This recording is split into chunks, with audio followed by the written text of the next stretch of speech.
Hello and welcome to the next installment of the Dismount Podcast, where today we are discussing episode 63, Traditions, How Do I Honor History and Myself. So many times growing up did we hear, that's just the way things are, Zach? All the time. And at some point you start to question, like, what does that even mean? We're trying to take control of our own lives and we accept something just because it's just the way things have always been done. If you look back, maybe our past family members or people past generations, a lot of people just followed the script, these senses of maybe staying in jobs they hated or avoiding the things they felt, playing roles they were supposed to play just because that's what they felt was normal. And that kind of leaves us in a tough spot now and find ourselves caught in what's expected of us, not what we actually feel is right for us. Caught in between, I don't want to live like that, but who am I to question how people have lived their lives for years or generations or whatever it might be? And, how do I push back on that without feeling disrespectful? I don't want to feel disrespectful. I don't want to be a dick. I don't want to be a dick. So the question becomes, how do you honor the past without being controlled by it? Because if nobody questions the patterns, do we just keep repeating the same lives? But if we question everything, does that lead to freedom? Chaos? Do you even trust yourself enough to go down the path less traveled? I don't know. I'm a scared little bitch sometimes. So at some point you have to decide, are you inheriting your values or are you going to be choosing them? And today that's what we're going to get into. What traditions are worth keeping? Which ones are worth letting go? And how do we build something new without losing everything that came before us? Because in my opinion, I think a lot of the people that we've seen, family, friends, whatever it might be, I think what we'll see as we talk about this is they did the best they could with what they were given, but that doesn't mean that's where we stop. Growing, I like that. turning into something new, evolving, honoring where they led their lives, but also looking into opportunities to evolve and become something different. So I'm excited to roll into that with these boys here. We got Jeffrey on my left-hand side. We got young Zachary on my right-hand side. We have a phone call coming in from the universe telling us it's time to rip. Go ahead and mute that. Hell yeah. And we're good to go. So as always on the Dismount Podcast, we have journaled on six questions through this episode where we're going to have an opportunity to kind of dive into that tradition standpoint, get an opportunity to really discuss these questions here. So the first one we'll dive directly into. Number one, what's one tradition or belief you inherited from family or culture that you've chosen to question? What did that process look like for you? And we'll go over to our boy, young Zachary, to rip here. I'm sure you got something tasty. All right, so what's one tradition? Definitely a distaste for Ford vehicles. Why you look at me, man? I got a Ford truck, baby. What you do what I do? What I do? No, but I had to throw this one in here, affordable. dude. It was funny. It was hilarious because I grew up like my dad. We had a Ford Taurus, and my dad had a little Ranger. That Ranger was a beast, by the way. He made so much money with that thing. He'll go back and tell you like, fuck Ford, but in reality, fucking yeah, Ford. So this was a joke one. I had to throw this one out there because I grew up and I just went on a trip not too long ago up to New Hampshire for work, and I rented a Ford truck.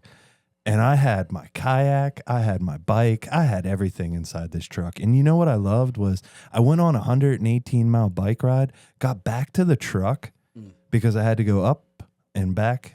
I didn't have anybody else out there, so I had to do didn't get to do a loop, which we love doing loops. Sometimes it's not as fun going up and down, but it was okay. I got back to the truck, and I was able to climb into that truck and completely change in the back. Like, I had the seats flipped up, and like I was standing. Yeah. I was like, holy shit, man. I'm like standing. I'm 6'1". I'm standing inside this thing. All right, I'm a little hunched over, but the ability to be able to change, I was like, man, that truck did me well on that trip. Yeah. So it was just funny. Nice. There's a huge distaste. And like, as my buddies who will see this episode will laugh about how much I did not like Ford vehicles when I was growing up. And I was just against the F-150. I'm never like, getting one. Dude, now I'm like, I'm looking. I'm questioning. You want a bad one? Maybe. The You big come reason that far. the You big- might buy a Ford. big reason Henry never took a bailout. Ford never took a bailout. That was something that I found out about. That was pretty interesting. Yeah. They never once took a bailout through all the other stuff. You know Every what- other country, every other company, they did. You know what they're getting ready to do now? What are they They're getting doing? ready to stop selling to car dealerships and shit and go straight to consumer. That's so, gangster. So if you want to buy a Ford like in the next few years or whatever, you have to fucking go online, create it, have it shipped to your house. Like no more. They're getting ready to fuck dealerships. They just got tired of those Yeah. guys being shady. Dude, they're marking up their trucks. Like they had that Ford Lightning. I was getting ready to buy one. They wanted $120,000 for Oh my that truck, God. and the MSRP on it was like 89. That Ford was like, "What are you doing? What are you guys fucking MTO doing?" and their Yeah. trucks over there. Anyway, This yeah. is crazy. But yeah, go because ahead, this bro. I'm is. sorry, I I mean, didn't this get you is off a topic, but yeah, No, you but know, that's tradition. We're talking traditions right now, and your tradition of, oh, do I have to buy a car through a car dealership? It's about to Yeah. fly away. Hell yeah. But mine, in more honest answer, would have been a lot of dealing with the government. And I know this is an interesting one of like, where the hell is he going to go with this one? What's this guy? Some kind of crazy conspiracy? Where's his tinfoil hat? I'm with No. it. But honestly, there was a distaste for the government to the point where it was, I'm so confused at all of these taxes and all of this crazy ass language that I would rather just, here, you take all of just deduct the most amount of money out of my paycheck and then just give me back whatever you don't use at the end of the year. Just give it back to me. And I want to transition myself into being the person who's like, I handle all my finances, and then at the end of the year, it's like, okay, here, I'll give you these couple schmeckles. Here go Not, $100. yeah, not the other way around, Fuck right? yeah. And so that growing up for me was, and it's interesting because like when you break down government, you know, ment means mind and govern means to control. So obviously the government is just a mind control, but Jesus Christ. Control the people. don't want to go there. Let's stay on. Hey, I was getting ready to topic. say that might be a different episode topic right there. I'm gonna think we're gonna need a tinfoil hat to actually put on. When we say, all right, I'm gonna go down the rabbit hole. We're actually getting a physical hat to put on. Yeah, like fucking Lee Corso in them. Yeah, fucking just pop out the tinfoil. Pop. So, government and being a little bit scared of the government was something that I am not choosing to bring along with me in my journey through life. I am not afraid. I am perfectly fine with stepping into the ring, and it's been my mentality my entire life of, oh, new hobby. Okay, let's go try to do it. Not, oh, new hobby. Let's go research how to do it and then go do it. I have always just jumped. Really? Yeah, I've always been the awesome. person who just was like, I'm just going to jump into the water. We're just going to go for it.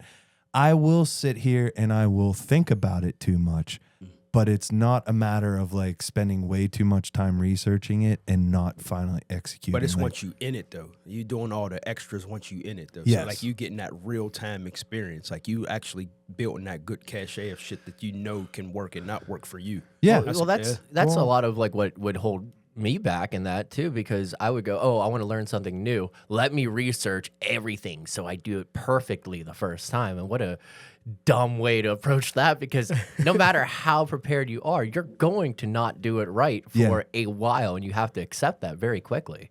My torment that I did to myself was I would sit in that for too long. Paralysis. So I would do something and then I would be trying to make it perfect, that I would ride along too long inside of that, where it was like, okay, I can jump and I can make this happen for myself. I can start the process, but now I'm going to sit in this. Oh, wait, I'm nitpicking these details way too much inside of here. And that was the battle that I was constantly, facing for myself was, yeah, dude, this is great. New hobby, fantastic. But as soon as you hit that first fucking roadblock, you're going to go, oh man, you're going to keep trying to make it perfect instead of just jump over that roadblock, get it done, not to perfection, but get it done so you can hit that next roadblock, because our roadblocks are just going to keep coming. Right. That was my issue. But you build up the wall so that you could deal with that shit. Yeah. But you did it in real time, which is what a lot of people make the mistake and don't do. Like he just said, like you do. I've been guilty of it. D. I've done so much research for shit that I've never got nothing Yeah. done. It's like, you ever going to do that? Yeah, yeah. Oh man, I got it. I fucking got everything laid out. Like, when is that shit going up? Like, Well, you know? I got 13 spreadsheets. Well, in the sense of like talking about traditions, maybe how you've learned from somebody else. How's that? Is that something you were taught, or is that something you've learned on your own? That was something that honestly I think I gave to myself. Okay. It's not something that I took from other people.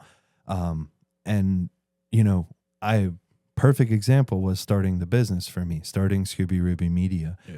I just jumped into it. Didn't have any, you know, true knowledge of what it meant to run a business, you know, do a balance sheet. Like I wasn't even doing that shit for my own personal finances. So to just decide to just jump into something like that was like, dude, what the fuck are you doing? Yeah.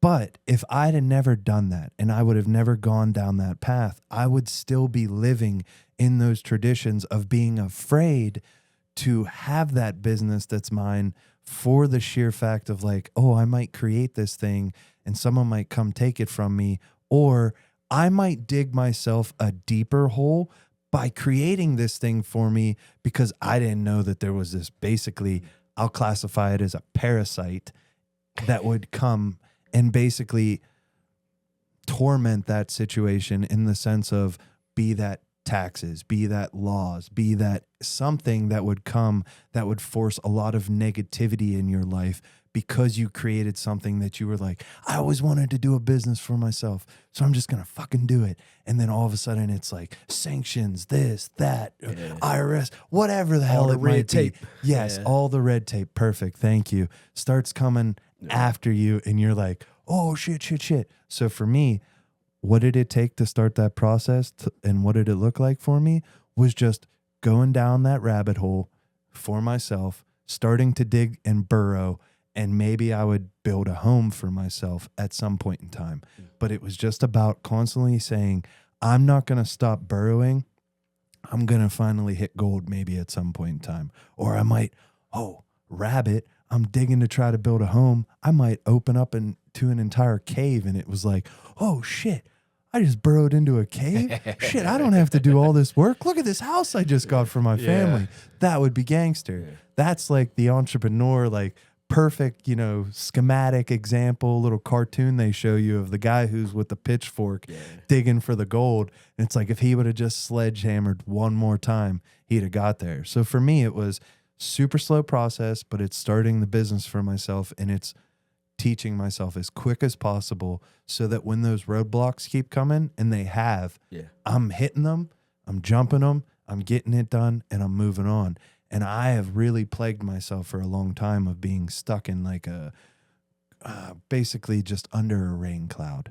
And I am now like, I'm the buffalo that I talk about. And I'm running towards those rain clouds. That's awesome. I'm going, fuck that rain cloud. I'm going to get through that shit quicker and quicker. And that for me is like, that's what I'm growing now.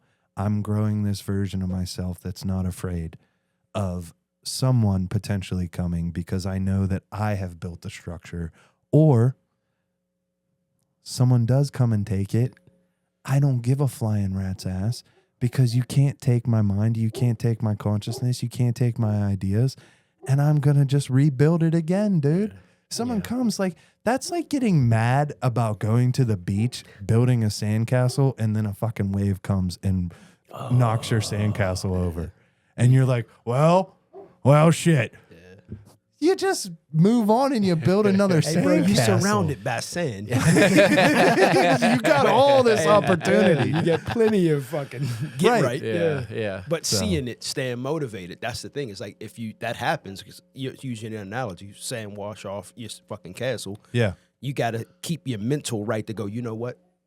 Woosah, it's cool. It's fucking miles of sand. I'll build another one. Maybe I build this one further back away from the waves. You learn. Right. That's the biggest thing. Live and learn from that shit. You know what I mean? No matter what it is.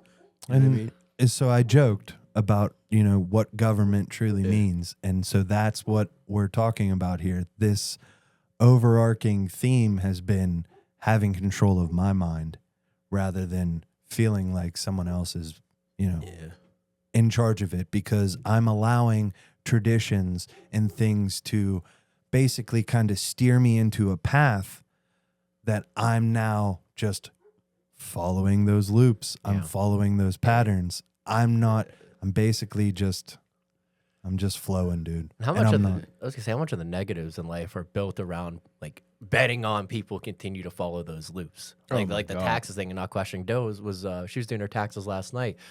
And like taxes are so funny, dude. It's like, all right, you gotta take a pretty educated guess to figure out how much money you owe us, and if you don't get it right, you're going to jail.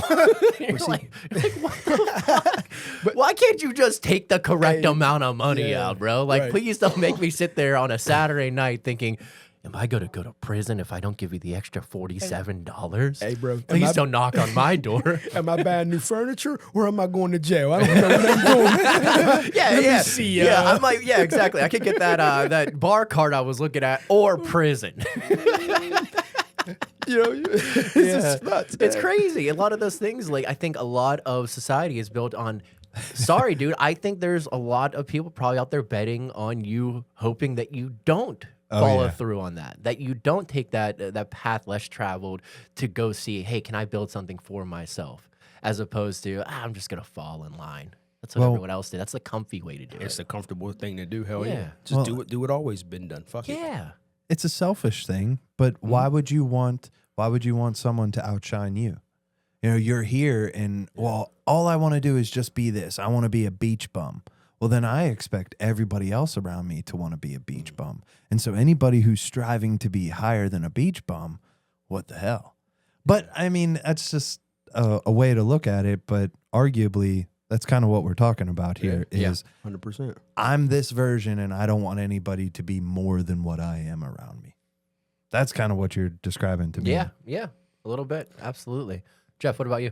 So, like, I was talking to my man before, you know, like, I could sit here and talk for hours culturally about how much excuse me, black people, I hate black culture. I hate it. I mean, a lot, not all of it, but a lot of it. So I chose to, like, gear my, I had to think about family, bro, 100%. Because, like I said, like that, but I think about my family, and honestly, like, one of the things that I noticed thinking about this question is, bro, we have no traditions in my family. Like, we don't have any. Like, it's fucked up. But like, one thing that I do realize that we did have is each other.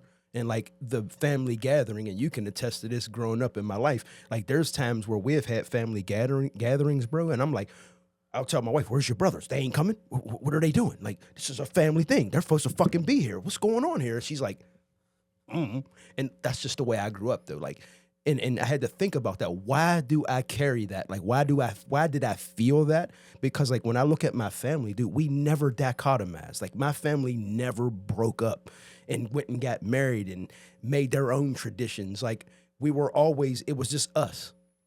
So that's what I was used to, like holidays, birthdays. Like, I guess we have a gathering. I fucking almost still do it now. You know what I mean? Like, you know, Easter's coming up. Where am I going? Who's coming? Like, and I'm trying to break myself of that. And like I said, like when you look at that, like, I'm learning to do more of my own traditions. Like, that's the way I look at that question. Like, and I don't question the family gathering, like, good, bad, like that. I question the longevity of it, just because, like, how long can you actually sustain that? Like, I'll give you a perfect example. Like, me and my wife, we have our own traditions now.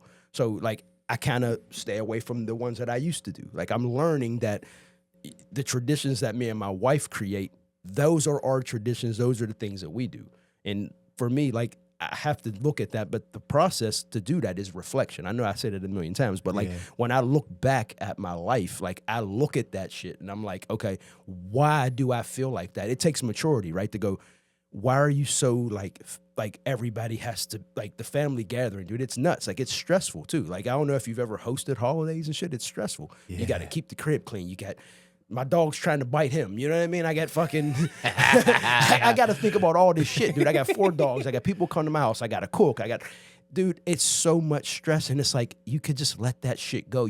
Those are traditions that, like you said, it's just always the way it's been for me and my family. So, like, I inherited that shit without even knowing. Yeah. And it's no disrespect to my family or what they did, but I had to think about that process. Why is it like that? And the only thing I can come up with is we don't have any traditions. Like, we just don't. And we've never bifurcated our family to the point where we can't do shit. So that's what sucks. But Yeah. like, what are you gonna do? But like for me, like it becomes harder. But like I said, I used to take it personal. Like, why ain't nobody coming to my house for the holidays? What the fuck? You hate me? It's like, no, they're doing their own thing probably. It takes for you to mature to go, well, maybe they doing their own fucking traditions, But that's where I'm at with it. Like, it took for me to see that.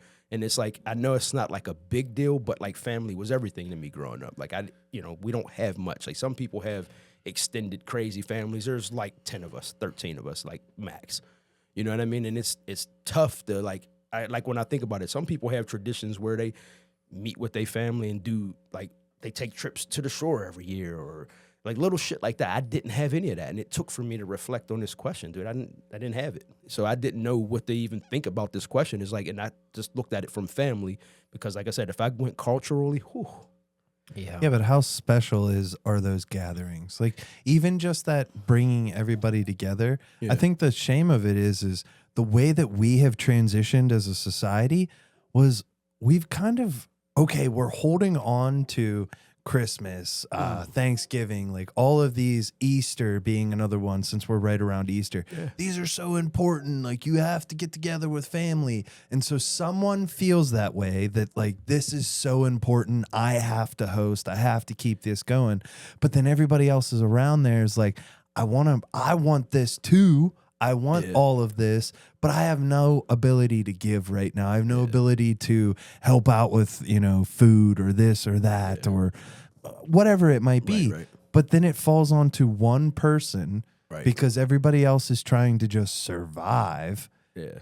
And I mean, it slowly dies. Yeah. I mean, and I tell you, it does. Fuck yeah. Because like for me, like it definitely like growing up, like I said, like when I started like having my own family, like that's when I started to realize it. Like, you know what I mean? Like you don't really realize it why it's happening, but those moments are special. Like I would love to keep doing it. I would love to always have those traditions stay strong. But like I said, I question the longevity of it because everybody has traditions now. Like me and my wife, like we on our birthdays, we make sure we sing to each other at midnight. That's what we do. People may think y'all fucking weird, but that's what we do. Yeah. I don't give a fuck no more what you think or what you think. That's what we do. Yeah. And that's where I'm at with like this question is like, I look at it like people are doing what they do. So like my wife will tell you, I've shifted from being upset to like, oh man, nobody wants to come. Fuck it. Whoever comes, whoever don't, we gonna have a blast. I don't give a fuck. We had my mom's 60th birthday party. We rented the place for like, it's like 120 people. Fucking 50 people showed up. If that, I don't give a fuck who came or didn't come. Yeah. I used to care, but like maybe they had something to do. Maybe they were doing their own thing on Saturday night. I don't fucking know. But maybe something came up that they are too ashamed of to even reach out to you and say, be. I'm sorry that I can't come tonight. I Stuck got to on the handle toilet. this. Yeah, but you know what? Derry's got a frosty machine and he's got to tend to it. But you know what? Ice cream machine's out of order. It's always out of order. Not at Derry's house. Chocolate is always available. Oh my God. Hey, look, man, last thing I'm going to say about this is just frosty crapping, baby. Frosty. No. But, it's just making like, fuck it. I can't stop thinking about the machines. I could just see them. And then they do the little dip to get it the curl at the top. I can just see him go. Yeah. Nope. Hey, yeah. It's like, hey, what did he just do? Yeah, the signature. Boop. Anywho, It's in his hair too. Oh man! All right, D, take it. Take the question off me, bro. Anywho. How about yourself, dude? Yeah. So I think thinking about what you just mentioned, Jeff, it's interesting because I just saw my cousin yesterday. Came to the game, and I was talking to him, and it's great. Like it's cool to see him, and he's my dad's nephew. He's a bit older than me, probably 15 years, maybe if I had to venture, maybe even pushing 20. Honestly, I'd have to think about it. Regardless, saw him, and I was thinking back about how, like, every holiday growing up, we'd go out to my aunt and uncle's house, his father and his mother's house. And while I've mentioned in previous episodes, I've been pretty lucky to say, like, I haven't dealt with a lot of loss. Those are people I've lost. My aunt and uncle, his parents, our family lost pretty early on, a lot earlier than we should have, for sure. and then my grandmother as well, on my dad's side. And growing up, those people, you could see how important people are to those traditions too. Because for me, and I think there's a little bit of hand in hand with like the loss of some people, but also the journey of life and people just getting older. Like my cousins, like his son and daughter, they're older. They're off. They live in two different places. They're off with their own lives. They're both engaged, getting married.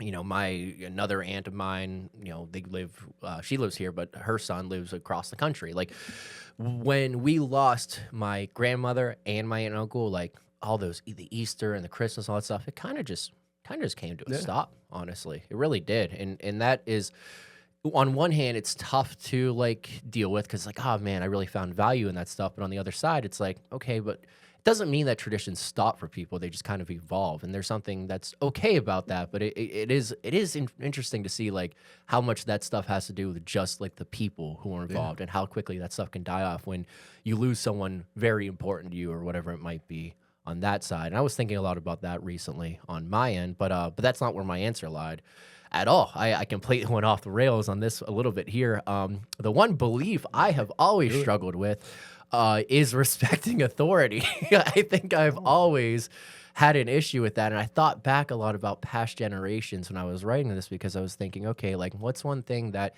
you've always been told growing up? And it was like the respect your elders or whatever it might be. And we'll get into that a little bit later. But the respecting of authority, like, just blows my mind, because growing up, I just saw right through it at all times. I'm like, why do I have to respect somebody who is just in a place of power because you all decided they are now in a place of power? Like, that's 10 years old. I'm like, or fuck, because they're an adult. Like, yeah. Oh, well, even as a kid, Yeah. I was thinking about that as well. It's perfect. Like, as a kid, I'm thinking like, wait, I just have to do what they're telling me to do because they're older than me? And then you get older, and then you realize, I was talking to him about this, then you get older. When's the first time you heard, as you got older, maybe you could put an age on it, you heard, oh, you know what's funny is as you get older, you'll realize that everyone's actually just figuring this out on the run. Everyone's living their first life. No one actually has any clue what the fuck they're doing. You learn that dude that was older than me telling me advice, he was just winging it too. Yeah, and then you're like, He was winging it. and then as a 10-year-old, Off the cuff. right, off the cuff, you're like, holy shit, off the cuff? My life was on the line, brother, you know, or whatever it might be. But like a little bit of that goes into it, like, okay, so like I was supposed to respect you because you had some type of authority over me, whether that be at 10 or at 30. But in all reality, like these people are just winging it on their own. And for me, that was tough because, you know, a lot of that narrowed down to a couple things. It was like, oh, I just got to listen to you because of who you are. Or I got to give you respect without it being reciprocated. You just are owed respect. Although I, on my end, aren't really giving it. I just, oh, hello, Mr. Officer. I must respect you. I'm like, oh, shit, dude. 18-year-old me hated that. As I got older, learn to play the game a little bit. You're like, oh, yeah, here you go, sir. License and registration. I'm doing well today. Nice to meet you. Okay, yes. And you play the game a little bit. You got to learn your ways to, unfortunately, like, you talk a little bit about like manipulation. You don't want to be someone who manipulates for the wrong reasons, but in a sense of like, oh, I know this will serve me. This will get what the end result I want out of this is, which is, okay, if I just play the little game and show you this little bit of authority, respect, then okay, you'll leave me alone. What do you got? I pull out my whitest white boy card any goddamn time I deal with a fucking police officer. Listen, I'm half white. I'm half white, half black. Yeah, and that white sack he is come white all every the time way he gets out. pulled over. Yes, sir, officer. Hey, look, sit up, my posture change and shit. Yeah. Yes, sir. Jeff pulls up his pants a little bit. Yeah, license and registration. I'm appalled. Okay, so exactly. So like it went all the way back to like even like talking back to teachers. I'm like, you guys, oh man, I had respect for some of the teachers, but there was the teachers. We all have. You say this, and a teacher comes to mind instantly. Like, there is no way I'm going to show respect for you. You barely even respect yourself. You don't even deserve this job, You motherfucker. barely even deserve Yeah. this job. You know. You don't even. And that stuff, unfortunately, Listening to you. yeah, and it kind of blurred the lines for me of like, okay, you want to like navigate authority to get what you want, but it's also like this sense of for me, it always boiled down, even from a younger age, like you have to give respect to get respect. So if you're not respecting me in a certain situation, you're just looking down on me because of my age, of who I am, what I might be in that current situation. You might have the power over me. I do not mesh with that very well. And like as I get older, I understand like, sure, that's like built into our society. But as I continue to grow, it's one of those things that like I am always going to hold myself accountable to my beliefs, which are I'm going to offer you respect because I believe all people deserve respect. I'm going to keep that door open for you to show respect. And I would hope that you show that back to me. But the second you decide it's time that I'm going to close the door on you and I'm in charge of this, I'm meeting you right there, brother. Fuck you. Yeah, I'm meeting you right there, brother. Oh, we're going to play this game? Absolutely. And I think that's so built into like, oh, you have to respect authority. I'm like, but why? But why do we have to? Why do you truly have to if it's blind respect for just like, because that's where I think power is taking over people and taking over our lives and the opportunities we have to make ourselves what we want to evolve to be. And I just, thinking about as we continue to evolve as humans or as I continue to evolve in my life, that's one thing that I just have to continue to hold true to myself on. That even early on, my dad would be like, your mouth's going to get you in trouble. You got to watch the way you talk to your adults or these people. I'm like, you're right. You're 100% right. But also, don't blame me if I'm questioning it the whole way either. Well, repetition is so compounding, I believe. And to both things that you were talking about there. So, for instance, the first thing was how quickly like traditions can just not even fizzle out, just Gone. vanish. Well, that's They'll how, be gone, for yeah. family-wise, stuff like that, I can't tell you like when it ended, but it ended abruptly. And then it doesn't come back the next year because what you've said before, and this is, wow, this might be in like the early teens on our episodes. If I drink a beer today, I'm more than likely I'm damn going to drink a beer tomorrow. Hell yeah, brother. And Ain't that the truth? yeah. So what I did today, I'm most likely probably going to end up doing again tomorrow. So for instance, when that, Easter comes around and you don't go to that person's house for that year, it's so much more likely that next year you're not going to do it again. So on the other side, talking about respect, if I'm getting respect and I'm a teacher who's just shelling out respect and shelling out the opportunity for my, youth to have that reciprocating, we're just going to keep growing and it's going to keep compounding and you're going to get more out of me as I'm going to respect you more.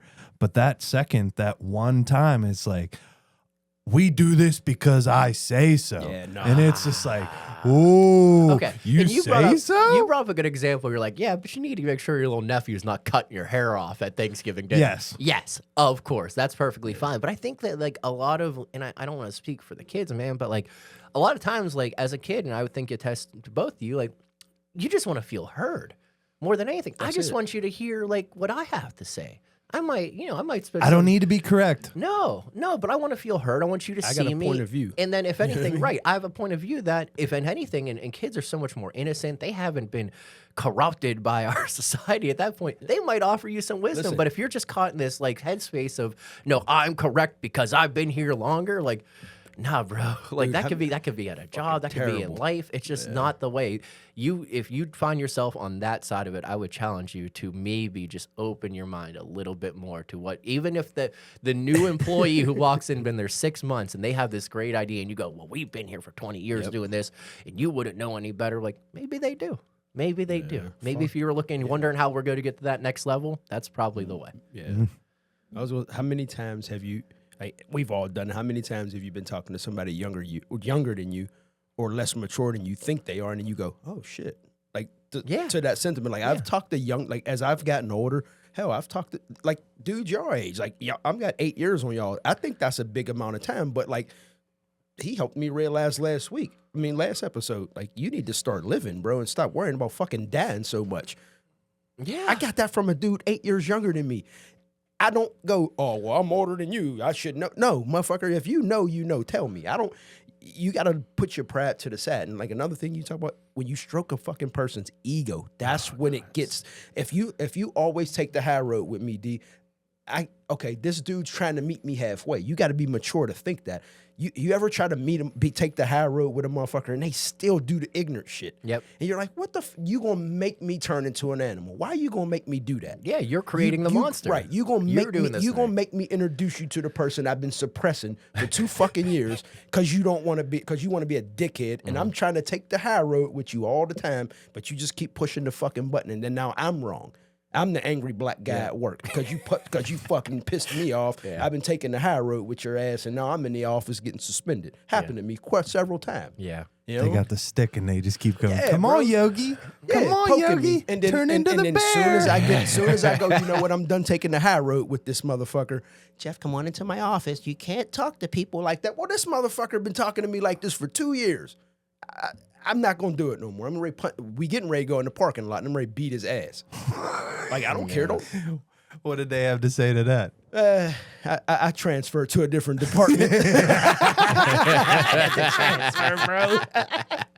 had to transfer. I can't blame it. Well, this is meshing well, so we'll move on to number 2 because this is no, it is. We'll go right back into that because it does venture into the second question, which is how do you personally define respecting your elders, and has that definition evolved as you matured? And again, yeah, for me, growing up, the respecting your elders is like don't talk back to your grandma and obey no matter what or avoid the consequences. Like that's what growing up. It's like, well, I completely disagree with what you're saying, but I don't want to get grounded for 2 weeks, so I'm just going to go. Yeah, okay, whatever. Okay, cool. Sounds good. You're right. Mhm. I'm going to the corner. All right, cool. Yeah, Fuck it. okay, cool. Yeah, put the dunce cap on. Hey, can I get the Xbox back after I come out the corner? Yeah. All right, dude. Oh, yeah. I'm so stupid. You're right. I'm wrong. Can I play Halo now? all right. All right. You're right. Yeah.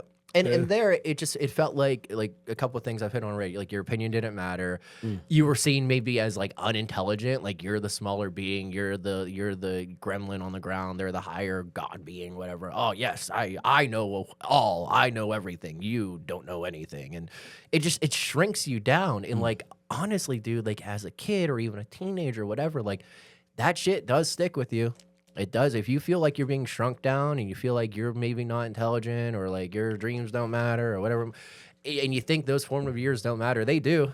And they stick with you a lot of the time as you get older, man. And it starts to kind of ruin confidence or whatever it might be. And like, I think there's a lot of like being able to guide a younger person without slamming down everything they do and just focusing on what they're doing wrong as opposed to what they could be doing right. And like, it's tough, man, because like, you see the kids and like they're labeled as like immature, but in reality, like they're probably more honest and less filtered than a lot of us, So like you go and you could see a little 9-year-old kid like forgive somebody for, breaking their toy, but no one told them to do that. They just decided to forgive somebody. And you're like, oh my God, this 9-year-old's better at forgiveness than I am. And that is a core element of being a goddamn human being.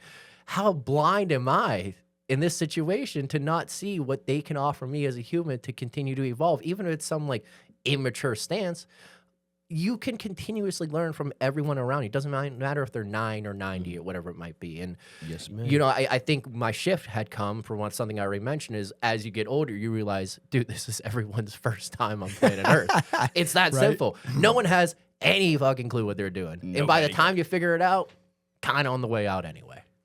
My secret trick to Well said, dealing brother. with elders, if you're dealing with an elder or someone older than you, and for me personally, it was an uncle who I thought was just, it rubbed me the wrong way growing up, the way that he acted.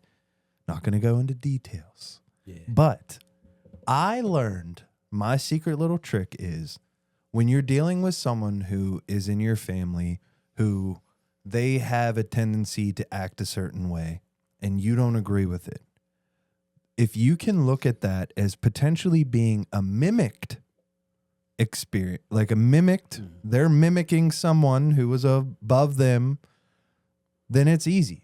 Oh, well, they're just doing it because, well, their dad probably did that, or their grandpa probably act that way. So am I going to hold this person out of my life because they're acting a certain way? No.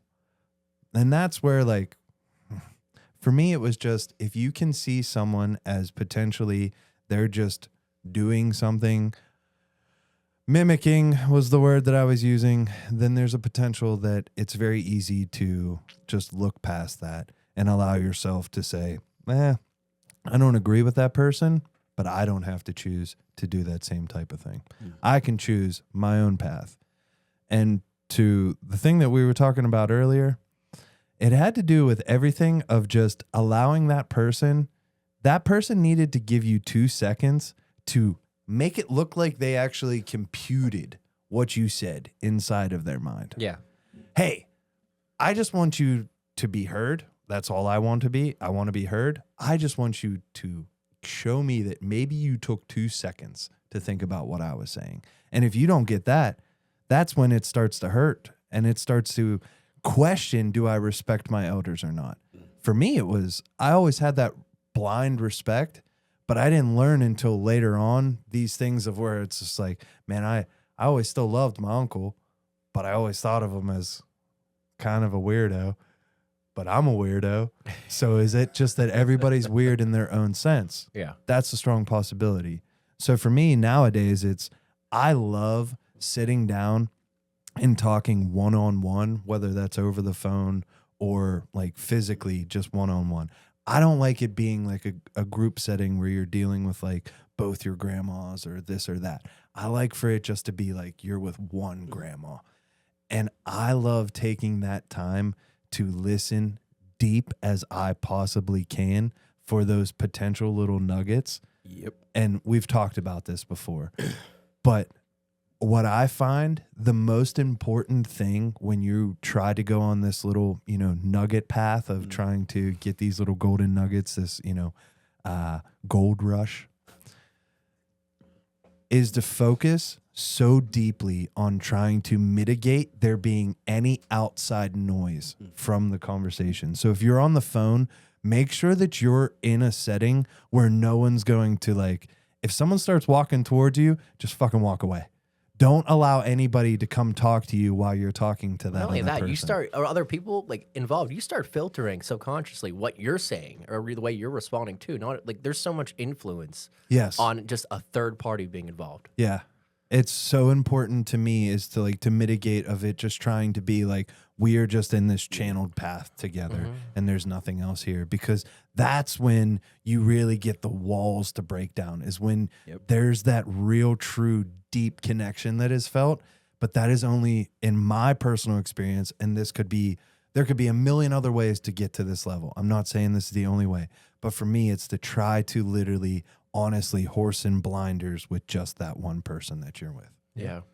For them and you. Yeah. And that's hard to create that environment where you're allowing yourself to like make sure that, hey, if they might not be doing the same thing, but I need to make sure that I have the horse and blinders on. So grandma might get distracted by, someone coming in the room when we're talking on the phone, but I'm not going to allow myself. And that, to me, I've found so much wisdom from that shit. Yeah. I mean, I totally agree with you. That's been a big foundation in my life, dude. Like I probably will talk about it a few times, but like 100%, like that's where I learned that shit from. You know what I mean? Like sitting with people. Like I take care of people for a living, dude. I'm a caretaker. I sit with 80-year-old, 90-year-old people, and I'm fucking doing my charting. They're Betsy back in 42 and blah, blah. And I'm just listening to them fucking talk. But then every now and then, like you said, I hear something and I'm like, oh shit. Wow. Like I didn't even fathom that. Yeah. And then I'll fucking get into the conversation. Like that one guy I told you about. You know what I mean? Like these people have so many things to say. Like, and you may not listen to every fucking thing, but like you said, if you could just get one piece, like my pops, man, rest in peace. He used to always tell me, like, cause I grew up having to respect, like when you someone, I had to, like, you gonna respect adults. Like, dude, my mom wouldn't even let me talk when adults was in the room, like type shit. Like if we talking now, I come to the door, hey ho, y'all, get your ass out of here. Yeah, we having grown folk conversation. I'm like, what the fuck is that supposed to mean? Grown folk conversation. I just wanted to fucking get a cupcake or a popsicle or something. But that's can I get a glass of water? Right. While y'all grown folks is talking, can I fucking quench my thirst? Shit. But you grow up learning that. But my pops, man, rest in peace. I think you might have met him. You might have met my pops once or twice. He fucking used to tell me, I was like him. I'm questioning authority like a motherfucker. I don't care. He used to say, look, let me sit you down and tell you something. take what you want from these conversations, but don't be an asshole. Listen to these people, because you never fucking know what one little thing they gonna say to change the trajectory of that conversation. So while you being an asshole, questioning everything that they trying to say and do, slow up and listen, because sometimes you might hear the one fucking little thing you needed from that conversation. I hear his voice in the back of my head every time I'm in a conversation with somebody, and I start to feel like, the fuck is he talking about? Chill. This retarded motherfucker might say something. You know, for real though. For real though, yeah. There's two things right here that you can do. Jeff starts coming and hollering at me. Jeff's 8 years older than me. Yeah. Okay, Jeff's my big brother coming and giving me the spiel. I can sit here and just go, start thinking about the frickin' butterfly that just flew past us, or I can sit here and listen to this guy. Yeah. Let him talk. And it doesn't matter if I watch the butterfly or listen to you talk the entire time. Right. I can get to the same ending and go, yeah, you don't make any fucking sense. But I gave them the time of day. I gave them the opportunity. They never make any sense, bro. They never do. Listen, I'm sorry, old people. They never. And I'm about to be one of them people, so I got to fucking be careful. You know what I mean? But I know what you mean, though. It's like, what the fuck is he talking about? Right. But if you give them the grace to get through their conversation, you might get something. Yeah. Like, honestly, you just might. You know what I mean? And that's where it was with me. It's like, so I learned to always show the respect for the conversation, but no, this is going to sound fucked up. Like you just, not the person. Yeah. I don't fucking have to respect you. I don't have to respect no fucking body. Yeah. But I will respect the conversation. I will respect what you're saying. And that's where I'm at with it. Like, so like I defined it as I'm going to respect the conversation, but that sounds fucked up. Not that's you. Like being that's like being a gentleman and a scholar. It's no different. Okay, we're both trying to cure cancer. Am I going to, because Jeff made more advances than me, am I going to say, Jeff shit's fucked? Yeah. Right. Or am I going to say, hey, we're both trying to cure cancer. Hey, dude, well, shit, right. You got to that level. Hey, did you think about this, and that? Right. And we work together. That collaboration comes about. That opportunity is there. Right. But when it's fuck you, fuck me, fuck everything, well, then is there ever going to be any collaboration? Yeah. There's no opportunity. There won't be. You never open the door. Yeah. I think for me too, I was just thinking about like how you define respect now, and I think you were just nailing it. That like even though you felt like I don't need to respect you, you were still showing respect in the way that you still allowed that person their opportunity to speak their mind, or when you gave them that platform at that point. And that in itself is a sign of respect, because I don't want to sit here and make it sound like with the respect your elders thing, like, fuck old people, like whatever. That's not what it is. I think it's just like, that's not what we're saying. But I think instead of just being like, but for real, as a like it's just a given here. You are gifted respect no matter what you've done to earn it. Like, but for nowadays, I think it's okay to say like, I can show I respect you if you're someone who like I can jive with the way that you treat others, or jive with the way that you show up consistently for the people around you. Then okay, it's like, all right, cool. Like that, those are very easy building blocks for someone to build respect for the people around them. Like that's easy enough. And I think that becomes tough for people to even visualize like, oh, well, just because of who I am, I deserve respect. Like, well, I mean, if that's your thought process, dude, then you probably are allowing those elements that are very important for not only the people around you, but for yourself to stray away. Yeah. So we'll keep rolling here. Question number 3, can you love or honor someone while actively rejecting the way they lived or what they believed? What's that boundary feel like in your life, Jeff? I do it all the time. I do Hell it yeah, dude. all the time. I'm gonna tell you right now. I tell my wife all the time, you can love somebody and not their life. Like, cause like I will tell you, I come from my brothers. I love them to death. They both in jail. Like I love them to death. But like my wife will say, well, when is this or what? I don't know, baby. I don't know. And she goes, what do you mean you don't know? I don't know because if I don't know, I don't have to worry about it. And that sounds fucked up, dude. But like, I love them as my brothers, but their life and what they do, I don't care for. I don't want nothing to do with that shit. So I disassociate myself with it. I don't care. It sounds fucked up. That's self-love. Right, exactly. That's it. self-love. We talked about it 100 times. I got to do me first. And I'm at that point now. So it comes off fucked up to some people. There's my family members that probably will watch this and go, motherfucker ain't called me in months. I won't. I'm not going to call you. Yeah. Because I'm too busy in my own shit to deal with. And like, it sucks. You know what I mean? But I've taught people that. Like, I learn to love you and not their life. Me and you could sit there and talk about sports, but when you leave away from the sports conversation, if you over there doing fucking whatever it is you do, I don't want to paint a picture. If you doing whatever the fuck it is you doing, D, I was worried. No. I I was don't, worried where he was going. no, I don't care what you do at home with your Frosty woman. machines. You know, if you sitting at home creating soft serve, I don't give a fuck, D. I don't give a fuck. Honestly, I don't care. You know what I mean? It's my girlfriend's biggest dream is we get a soft serve machine. Little does she know we actually already have one. I mean, and like you said, the boundary part of that is it's selfish. It is, but it's for me. Like, I don't care. I got to be selfish, bro. Like you have to care about you more than the next person. And it's okay to say, I love Zach, but you know what Zach's doing? And I'll come around you, hang with you.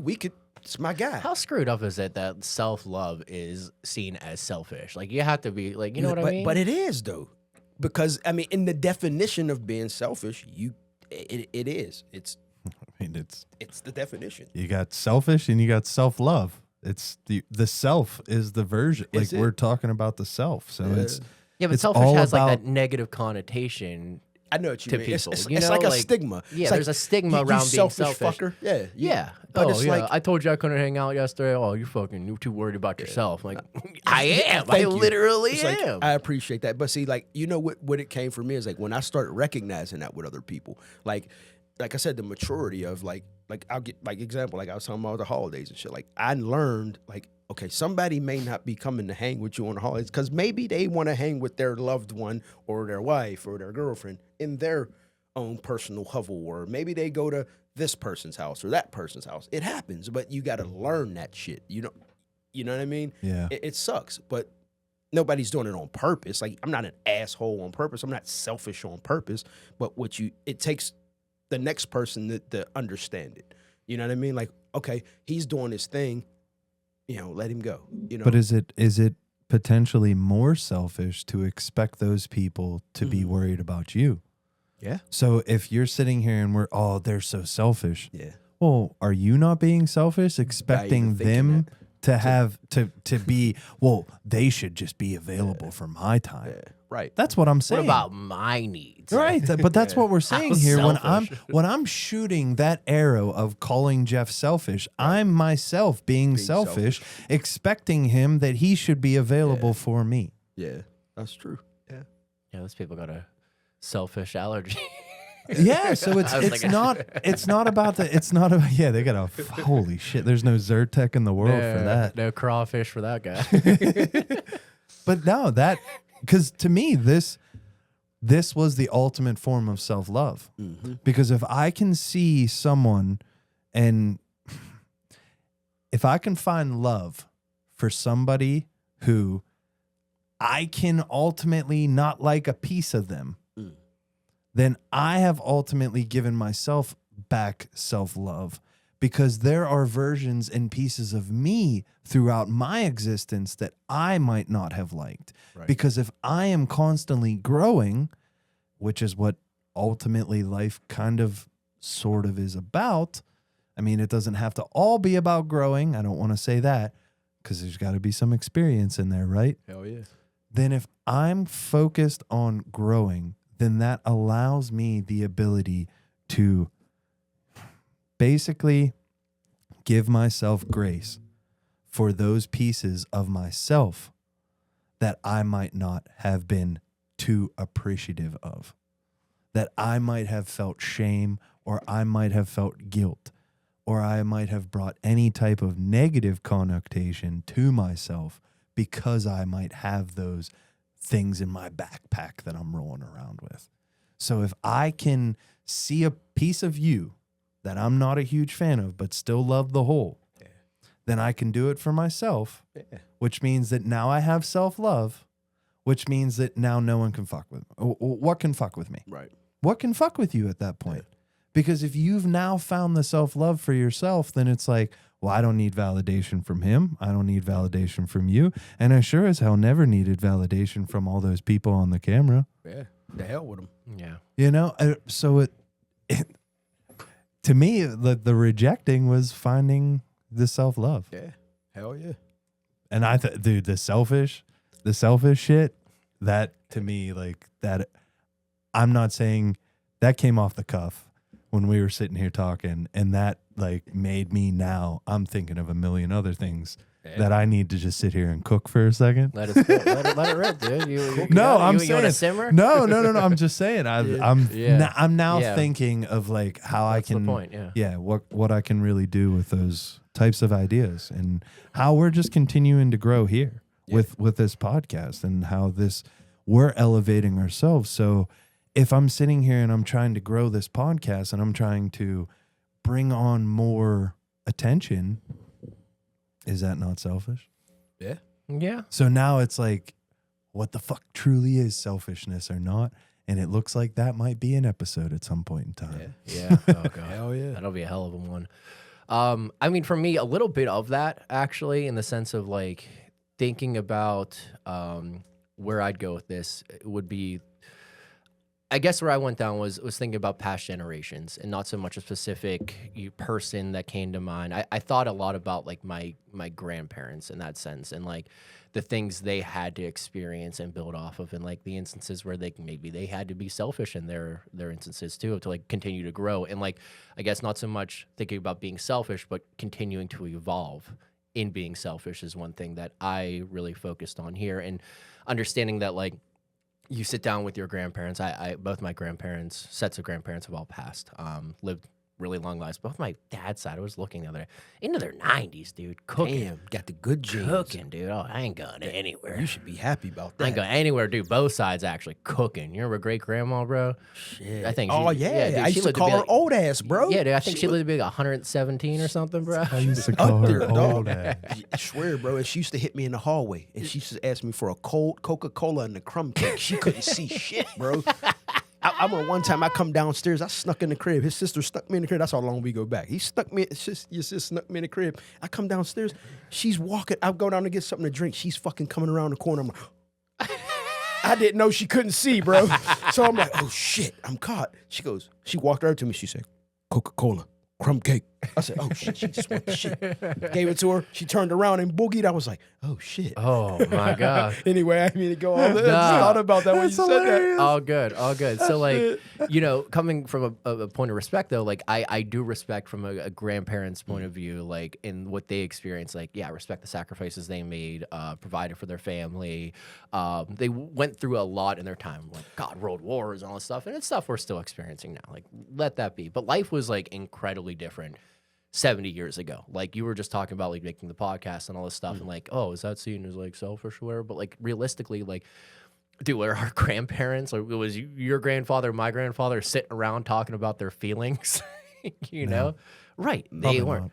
No. And was your wife allowed to go get 6 degrees and leave the house? Right. So like Right. that type of shit for me is like honoring like the past, but also continue to evolve. Is like, we are so blessed to be in like this generation where we can like really open up the floodgates as a society of like, okay, like, you know, whether it's like race or sex or like just anything, whether it be like just God smoking a fucking cigarette, dude. Like most people don't even smoke cigarettes anymore. Back then, you come out the womb smoking a pack of Marlboros, bro. That's just the way. Eaton Park had a smoking section. I'm like, sir, I do You could not smoke anywhere back in the day. I do not want Shit. ashes in my potato soup. I prefer not, please. So it's funny because like now we're talking about these things and we're literally doing it right here is like talking about our mental health, like little things that like you just would have never thought about 50, 60, 70 years ago. And I think that for me, like that just gives this opportunity to have more awareness, continue to grow. And like, I think that setting that boundary of like, yeah, if my grandparents are still there, sure, they could share their past experiences, how they maneuvered through their life, how they dealt with hard times, but also understand that like completely different ballpark right now. And that's awesome. Like, and we should thrive in that. We should look forward to continuing to evolve in that. And you don't you know, they may have built like the foundation for us in the sense that we can continue to, you know, journey through our lives, but you don't want to build the same fucking house. Like, what's the point if I just come here and live the same exact life they did and dealt with the same problems? And like, that's like giving advice to like even my little brother. He's only 3 years younger, and I try to tell him like, dude, like, when I tell you something, believe me, I don't know a lot. But if I can say, hey, I've dealt with that before. Yes. This is just turn this knob just a little bit different. Like, you have to also understand they aren't in the same ballpark, but it's life, dude. We're just human beings out there. And you could just like, just take a little bit, like you said, those little nuggets, understand that, you know, things are a lot different, but just those little tweaks here and there, So you know, help you build up this thing where like, I can honor you for who you are and the things you experience, but also understand it. My house I'm building over here is completely different than yours, dude. I'm using different materials. My shit's going to be really cool. It's going to be some Jetsons ass shit. Doesn't matter. But understanding that like, you don't have to feel like guilty or shameful because you are now recognizing that you're in a different ballpark than those people, and be okay with that. I love that, dude. yeah, you went deep on that. I feel it. Right on. Well, we'll keep rolling here then. Number 4, have you ever felt guilt for not following in the footsteps of family or cultural expectations? And how did you process that and move forward? Zach. I want to say that I have never felt guilty for being weird or different. I mean, I don't think you have. I can't think of one time. I don't think have. you've ever felt guilty as long as I've known you. What's it been? 12, 13, 14 Yeah. years? A long time. I don't think you've ever felt like, man, maybe I should just not be Zach. I've never Eeyore'd out like that. I've never Eeyore'd out to the point where I'm like, I just think I should not be my personality. No.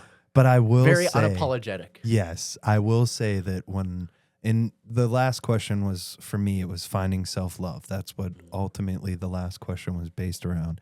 And so for me, that was this question is finding that self-love, because I did worry about what am I doing with the podcast? What am I doing with ZZ Chefin? Am I going to I want to share so much. Like, I am so open that I can share everything with you, every single thing about my life. Honestly, I really, truly do believe that I could openly share everything about myself and be perfectly accepting of it. I think I'm at that level now of the human that I've grown myself to. You comfortable in your skin. That's cool, bro. Was there a version of me that was constantly worried? Am I going down the right path? Oh, should I be smoking weed right now? Oh, probably not, because that's not what I'm supposed to be doing. Should I be dancing like Jeff Sand at a Christmas party? Who knows? He breaks it down, bro. I don't know if you ever seen this guy dance, bro. Yeah, I could dance pretty hardcore, dude. Yeah. White boy with the moves. White boy with the moves at every single Ain't no wrong with that. wedding, dude. Every Ain't no single wrong with wedding. But for me, I really had to build those barriers for myself of I had to give myself the self-love to know that I'm not doing anything. I'm not openly out here with my free will trying to paint this picture in any way, shape, or form as negative. And that was something that I was worried about when we're talking about not following in the footsteps of your family. I was so worried about, I did not want to do that. Yeah. That I was so focused on trying to merge what I wanted to be, but also give that respect of like, oh, do I share that piece of me on the podcast this week? Like, I don't know. Or is that going to give a negative? Could someone, and this is what really fucked with me, I would sit there and I would try to come up with every single different perspective and angle of how my words of whatever I was doing on social media could be looked at from every single angle, that if there was any single angle that would potentially be able to be taken as like, oh, your mother's a shitty person, or oh, your dad's like, whatever you might have been talking about, if they could look at that, what I was discussing, whether it's something that's authentic of like that I experienced in my life of, you know, things I've talked about before, like even on not too long ago of an episode with my 30th birthday and dealing with my mom. And I'm sitting here so focused on not talking about those authentic things that I'm trying to like, I'm trying to honestly kind of like mask my authentic. I'm giving it to you, but it's like Swiss cheese. Like I'm giving you all the authenticness, but like some of it's getting filtered. It's getting held back. But everything that's coming through is the truth. But I'm just trying to hold back a little bit because I can't trust you to not potentially look and see like, oh, I'm going to paint his mom as a horrible person. Yeah. My mom's a great fucking person. I love her to death. And she has taught me so much. Have we had our ups and downs? Hell yes. Am I going to have my ups and downs in every relationship? Yes. Because at the end of the day, what we are all going to find out is there still has to be a tiny little bit of chaos in every single society, in every single your life. If there's no little bit of chaos, then is there any excitement? Yeah. That's going to be my question. No, There's no none. exciting. What the hell are we doing out here? Yeah. Say, Oh man, God, the same thing for dinner every night. yeah. Yeah, we're all wearing white suits. We're all wearing white We're all in suits. the giver, Oh, you know, like man. we're all, it's just everything's cookie cutter. Yeah. There has to be a little bit of chaos. There's beauty in the chaos. There's beauty in the unknown. That's a formative part of being a human being is accepting the chaos and embracing it and making the best out of it. Shit's gonna happen. Yeah. Shit's definitely gonna happen. The hardest thing though is, and for me though, when you start to allow yourself to be that authentic self, you're going to find those people who are like, whoa, you need to ramp yourself down. You need to do this. You need to do that. I'm going to discuss right here that your inner circle is so important. And finding those people who you're allowed to be inside your inner circle, they're going to fuck up. Those people are going to fuck up. And they're not going to be at that level of person, but they're going to be people who you can trust. Yeah. You know that they always have your back and that they are always worried about putting that filter on that makes you look like you're the best person to all those other people. They would burn down the world for you kind of mentality. But trying to cultivate that type of relationship is a challenge because that means that you ultimately have to take that amount of weight and burden on yourself too. That if I'm asking someone else to be inside of my inner circle, then am I able and capable of being inside their inner circle and know what weight comes with that? That becomes the challenge. That's heavy because you never know what a motherfucker into that you subjecting yourself to. You know, especially, you know what I mean? Like you get with, like, I don't know, like a perfect example of it, but like you could probably attest to it. Like, but like it's your life. You know what I mean? You know what you're going to allow in and out. Like you have to build those barriers up or you'll end up being a soft version of yourself. Like he was saying earlier, you'll shrink yourself down to be whatever the fuck they want you to be. I don't want to be that. I don't want to do that. Like, and if this is what it's going to be, I'm going to have to shrink myself to be in this realm with you or to let you in my circle. I think you need to leave my circle and I'm cool. I don't even want to be part of yours. I'm good. Yeah. Yeah, I'm good. I'll take it. Your inner circle might be so freaking small that you might actually feel shame because you feel like your inner circle is like, oh man, I only have one or two other people. Bro, the fact that you even have one inside that inner circle means that you already fucking won. Dude, some people don't have nobody. Yeah. Some people don't got nobody. Like I will tell you right now, like in the grand scheme, I got my wife. Like I got friends and acquaintances and stuff like that. But like me and my wife, me and her, that's my circle, honestly. Like since it's not that I don't have any friends or I don't, obviously you do, but like where I'm at in my life and we're like, to speak off what you were saying, like me and my wife's trying to grow our trajectory with us. So our circle is us. You know what I mean? Yeah. We've openly talked about it. Like me and her will sit down and we'll go. I just talked to her about something deep yesterday, and I was like, hey, you know what? I said, hey, babe, thanks for talking to me. I was like, I really appreciate that. I needed that point of view. She goes, of course, anytime. And I was like, fuck. Like, you know how many times you talk to people and you not met with genuine, you know what I mean? You can just feel it. You can just feel the energy. He's like, all right, this motherfucker didn't even care.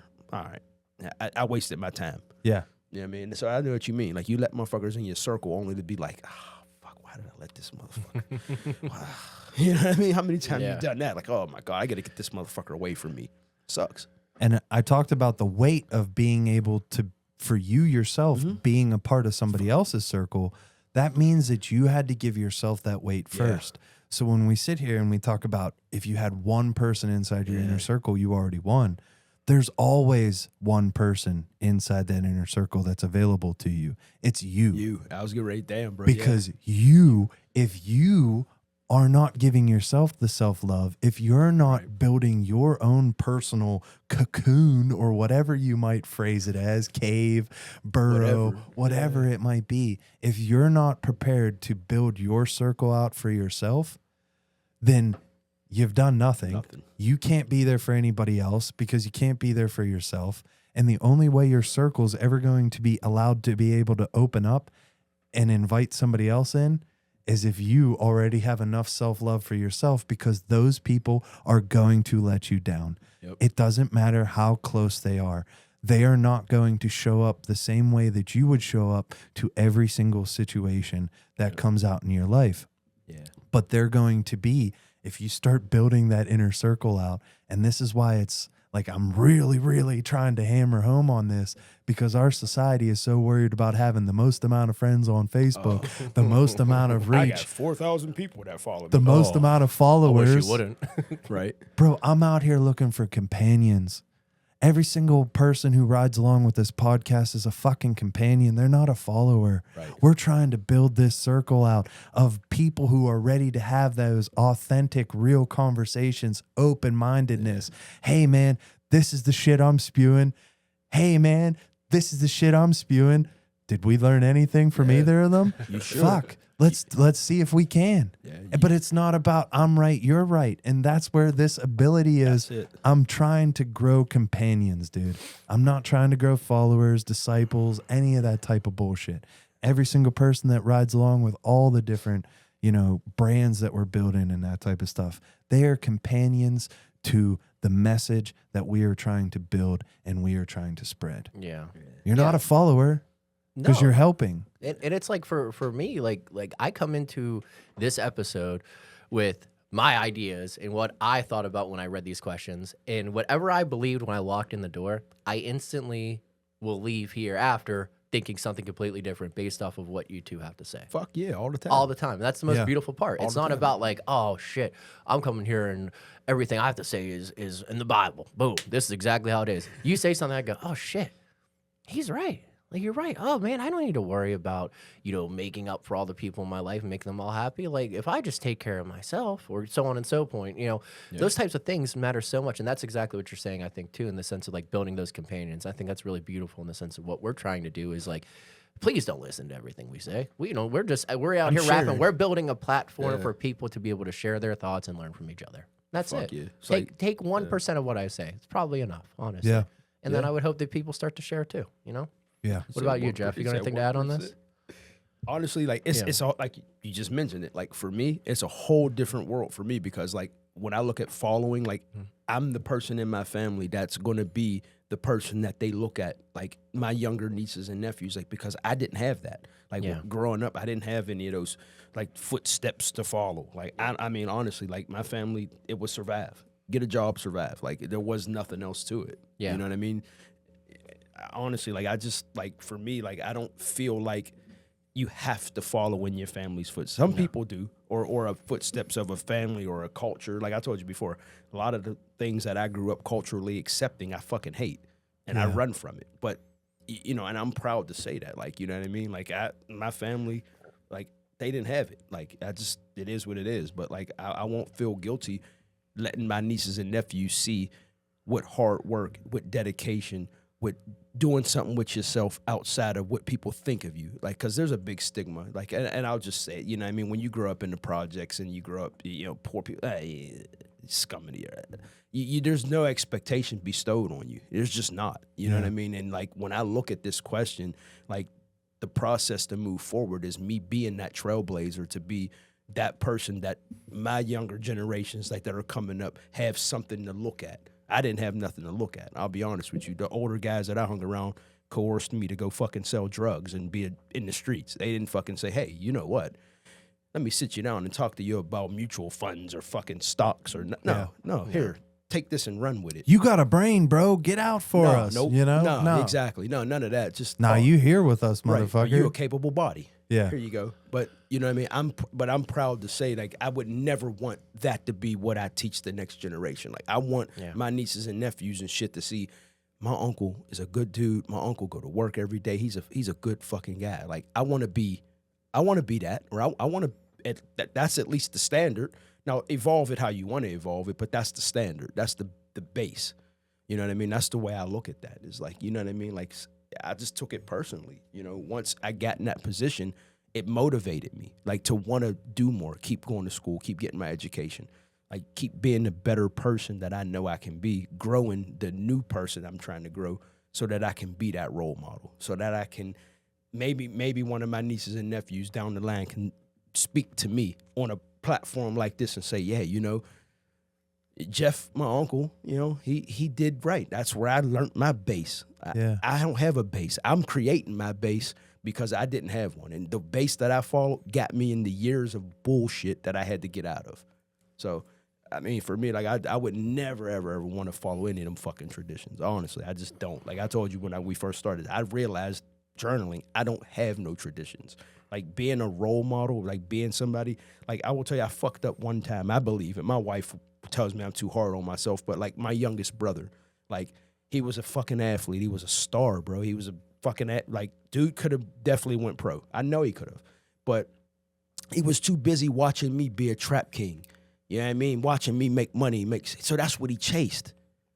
You know, I live with that guilt, bro. Like, honestly, I do. Like, and my wife's like, you're too hard on yourself. I'm like, I feel like I was a bad role model. And I feel like if I would have been a better role model for him, he might have been better off. He might not be in prison right now.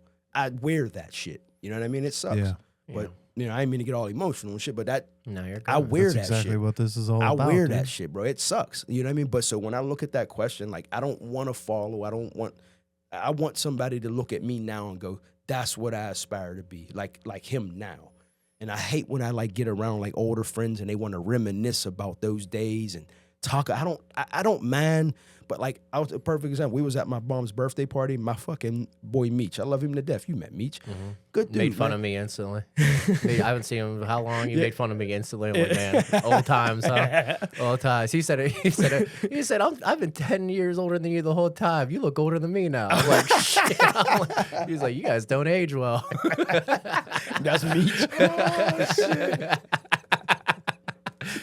You know, but like he's at my mom's birthday party and he's telling my little brother things that I used to do. And, like, I never told him that stuff. Like, I talk, but I don't tell him everything. And he reminisces on the past so much. And he, like, shares those things with him. And I'm like, I don't want that to be the example. I don't want him to think that of me. And then I think about it. I'm like, maybe I do, because he can see both sides. You know what I mean? Like, he can make that determination and say, you know, my brother was this, but he came out like this. Why did my brother not tell me about all those things? Why did I learn about those from Meech? Yeah, see? You know, that I feel like that opens up that opportunity of exactly what you're talking about, man. Mm-hmm. It just, you're honoring the past by not hiding it. Right. You're not telling Meech, you're never allowed to tell my little brother that. So you're giving the respect, but you're opening up the opportunity for the growth into the new. Yeah. Yeah. Oh, Yeah, dude. That's powerful ass shit. It's tough, man. I swear, bro. Demons, bro. It's tough. Like, I hate that shit. Like, I hate it, bro. You're sitting here and you're like, I don't want to bring any of these traditions along with me. So for me, like, I could sit here and look at that and go, fuck, I got nothing to bring with me. What the hell have I been doing for all these years? And you start to get, oh man, and you could go down a really, really fucking dark path real quick of just, man, I'm just going to go to work and I'm just going to drink and I'm just going to do this because, well, fuck, I don't got any fucking traditions. I got no. Or you're being this version of yourself that's like, I don't have any traditions, but fuck it, dude. I'm going to go build that shit. Yeah. I'm building my own base and my own platform right now.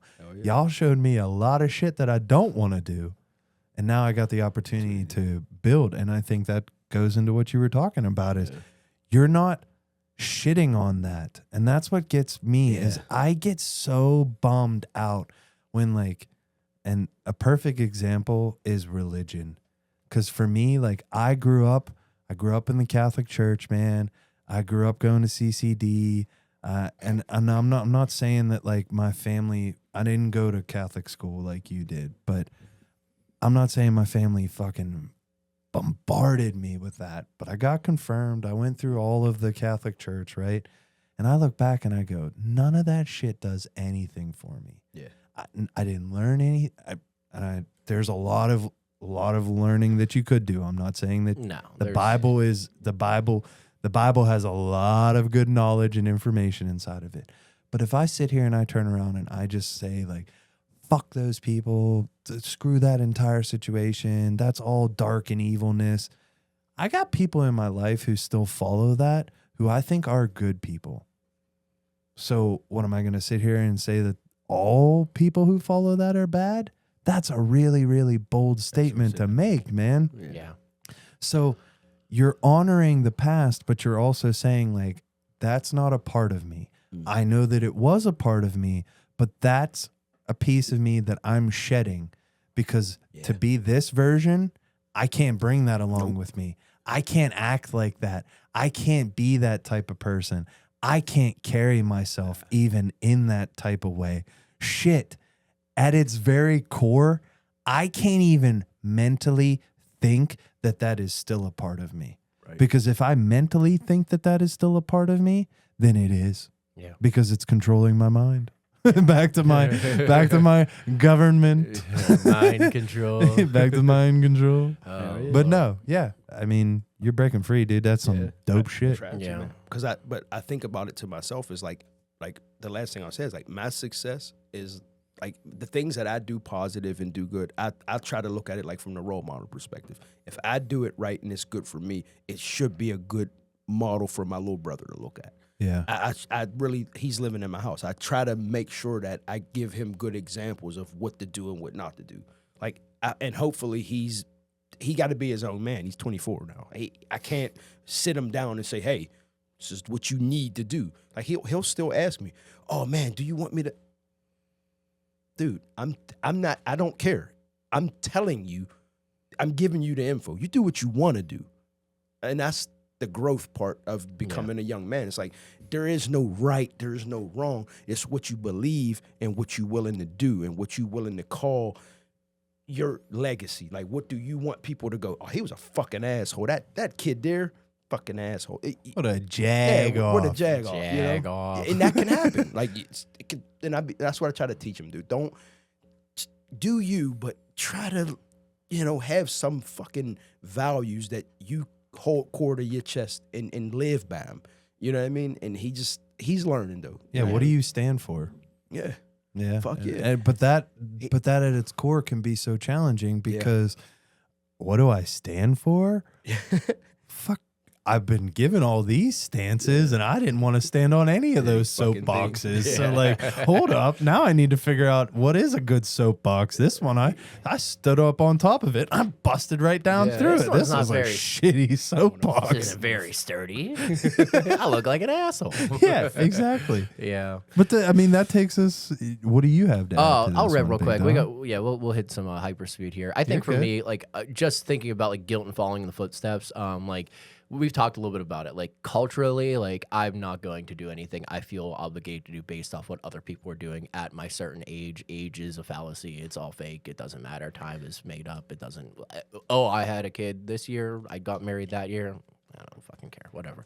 Doesn't matter. What I have had and what has been bestowed upon me, a little bit what you were saying there is like trying to honor where you came from, but continue to evolve is like you can, I think with traditions, like you can say like in both hands, fuck that, I'm never doing it. But also like kind of vibe with what you had in mind in that sense. So like for me, like looking at my parents, dude, honestly, after I turned 18, my parents really didn't have an interest in telling me how to run my life. And I am very grateful for that. And it wasn't from a neglecting standpoint. It was a go do what you want to do. You want to go to school and study communication and go get a job in sales. That's great. We're proud of you. Go do it. You want to go do this or that, whoever you want to be with, whatever you want to do. If you want to have kids, you don't want to have kids. And like, I think there's a little bit of like my parents, like they're both around. They're in their 60s. Like they're still younger. Like they're still moving around, doing their thing. They still got some good years ahead of them. But I do think they're like, oh, you're with like a beautiful woman who you guys are both in love. It was like be cool to be at your wedding, and maybe you popped out a kid. But like they're not telling me that. Yeah, I think I'm putting that burden a little bit on myself. A little bit is like I'd like to provide those not memories, but those experiences for them. But also, they are never going to make me feel like I need to. And that also kind of goes down this road of like, I could, I would venture to say, both my parents would say, like, there's a lot of things you could learn from us, but also not continue to make the same mistakes. Yeah. Like, yes, you should listen to me when I say this, but it's not because I want you to do what I did. It's that I want you to go out there and do something for yourself.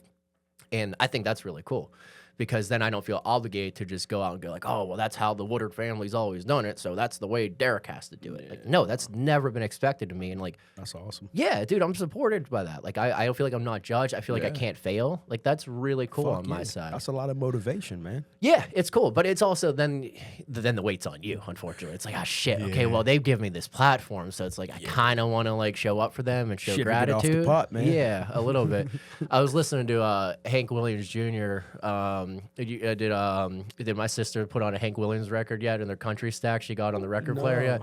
He's a song called Family Tradition, which is perfect for this episode.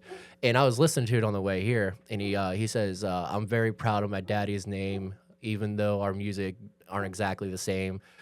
Put yourself in my position. If I get stoned and sing all night long, it's a family tradition. So he's literally saying, he used to make this music.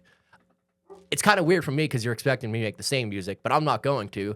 But if I'm just showing up and smoking some pot and singing songs, aren't we just kind of doing the same thing together already? And it's like, oh shit, dude, you got all this weight to show up and like be the same person, but you have like this autonomy to actually go do what you want, but still honor where you came from. And that's beautiful in my sense. It's like, cool. Like, you don't have to do the same shit over and over. The people who came before you probably prefer that you didn't, but you can honor them in that sense and still show up and be like, yeah, I'm still part of this family. I'm still part of this, the tribe that ran through the last however many generations. And while I'm not, my parents very like loving, they would die for their family. They're very caring people. They're hilarious. They love to have a good time. I can do all that, but also like continue to evolve our family and our legacy as who we are. And I think that's exactly what they would expect from me. That's powerful, dude. Oh yeah. Hell yeah, dude. Yeah. Let's keep. Some people might say they're a little jealous of that. That might be. I had expectations like a motherfucker. Yeah. Yeah. I had a lot of expectations. Yeah, I was supposed to graduate from school. Like, that was about it. Get your. Oh no, get everybody your ass, got them. Yeah, I'm talking about other shit. Yeah. But I'm thinking about like realistically, it was like, and you're right. There are like, I just talked to a buddy who's getting married, and his mom wanted like all the families and all the kids and the nephews and the cousins to all be at the wedding, and he's like, his woman he's gonna marry is like, I don't want a single person under 18 at the wedding. And he's like, I'm marrying this woman. I respect you. He told me it's 51-49, bro. She gets the extra vote. Whatever she says, it goes. You know what sucks? So when people get married, and I had to learn this, my wife is my family now. Yeah. When I marry her, me and her are a family. If we don't have kids, like I always tell people, me and my wife, we're a family. Like, that's my family. I love my other family, but when I said I do, me and her are a family. And people lose sight of that, bro. That's glad you brought that up. People lose sight of that. Yeah, there's a new entity that got added to I'm the list. a family now. Like, and what we do as a family fucking matters. And I know we have a big family, but what we do is what we do. Yeah. Yeah, and the people around you who have raised you trust you that you found that woman in your life, and you're like, okay, we've given you that opportunity to build that family of your own based off of what we've built and the foundation we built for you as you grew older. Now you get that same opportunity yourself. Cool shit, man. Oh yeah. Jeff was already hitting on it, so we'll just rip into number 5. And Jeff, you can take this one. What does it look like to build your own version of legacy? Can you honor your past without being defined by it? So what I say is, what I want people to remember me by is like always being a hard worker, a good dude, and that I did everything, necessary to survive, but propelled future generations to be great. And that's kind of what I was leading at. My legacy is letting my nieces, nephews, letting the people that understand, like, like don't let your past define you. Like you do not have to let what happened to you or what you went through define the way you have to live the rest of your life. And like I'm a walking testament to that, dude. Like I will tell you, like through conversations you probably know deeply, you know, but I will tell you I was definitely 360. I had to turn my whole life around, dude. Like honestly, like, and I don't like to be defined by that, but I do. Like the more I mature, like I think about it, and it's like that's a fucking good legacy to leave. Is like you don't have to let the things that tormented you stop you from being the best version of yourself, dude. That's a hard. Like some people are so hypercritical of themselves that they don't let themselves get to that point.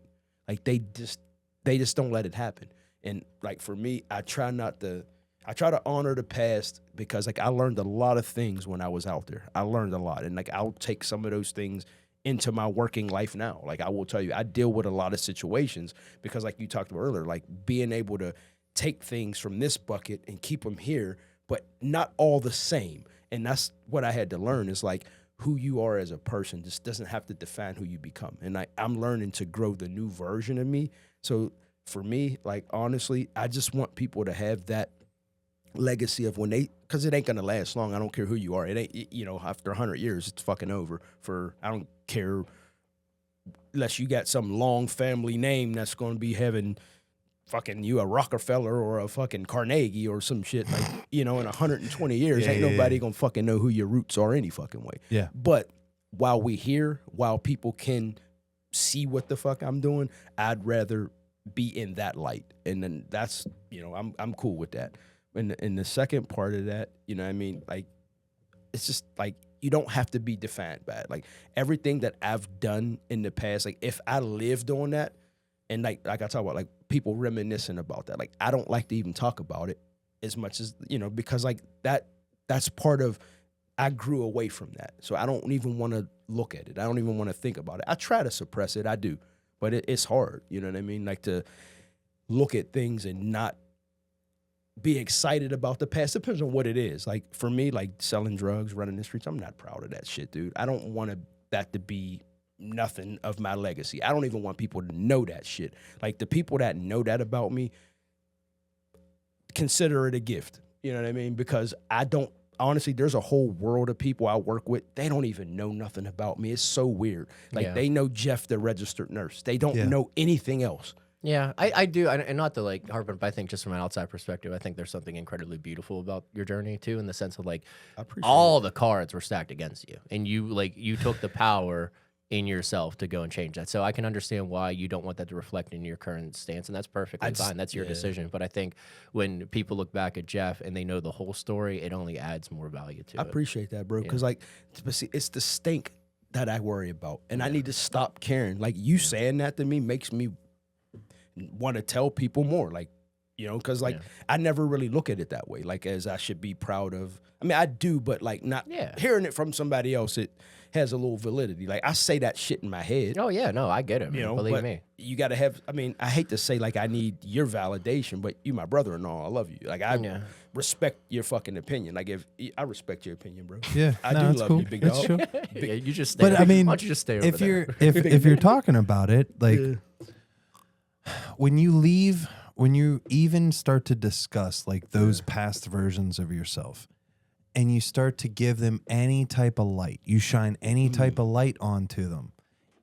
For me personally, I feel like I'm opening up the door for those to potentially start to file their way back into my life. So I completely understand and respect where you're like, nah, dog, I put that in a fucking, that was like burying the family toad. Like we put the thing in a little shoebox. I put this version of Jeff in a shoebox. I put it underneath the tree outside in the backyard, and I left it there. And I don't want to talk about it.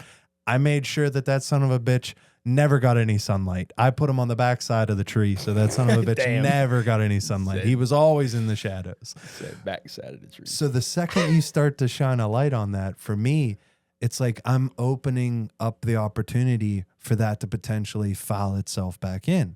Yeah. But then it's like, hold up, brother. If you don't ever allow yourself to continue to say like, yo, that was a piece of me that like I've grown to this level and I'm a much different version of me, but I got to make sure that I always accept that that was a part of me so that I don't allow that to actually get enough light to potentially take fully back over of who I am. Yeah. So it's like when we're talking about honoring the past, it's saying that was me. Yeah. I get it. It is what it is. But that was like a jacket that I just left. You know, I don't need it. It's a fucking exoskeleton for me. Yeah. I fucking feel like the movie Aliens or something. Like I fucking just You're shed. like a snake, dude. Yeah, you fuck, shed your skin and you moved on. Yeah, fuck. I can't say no more.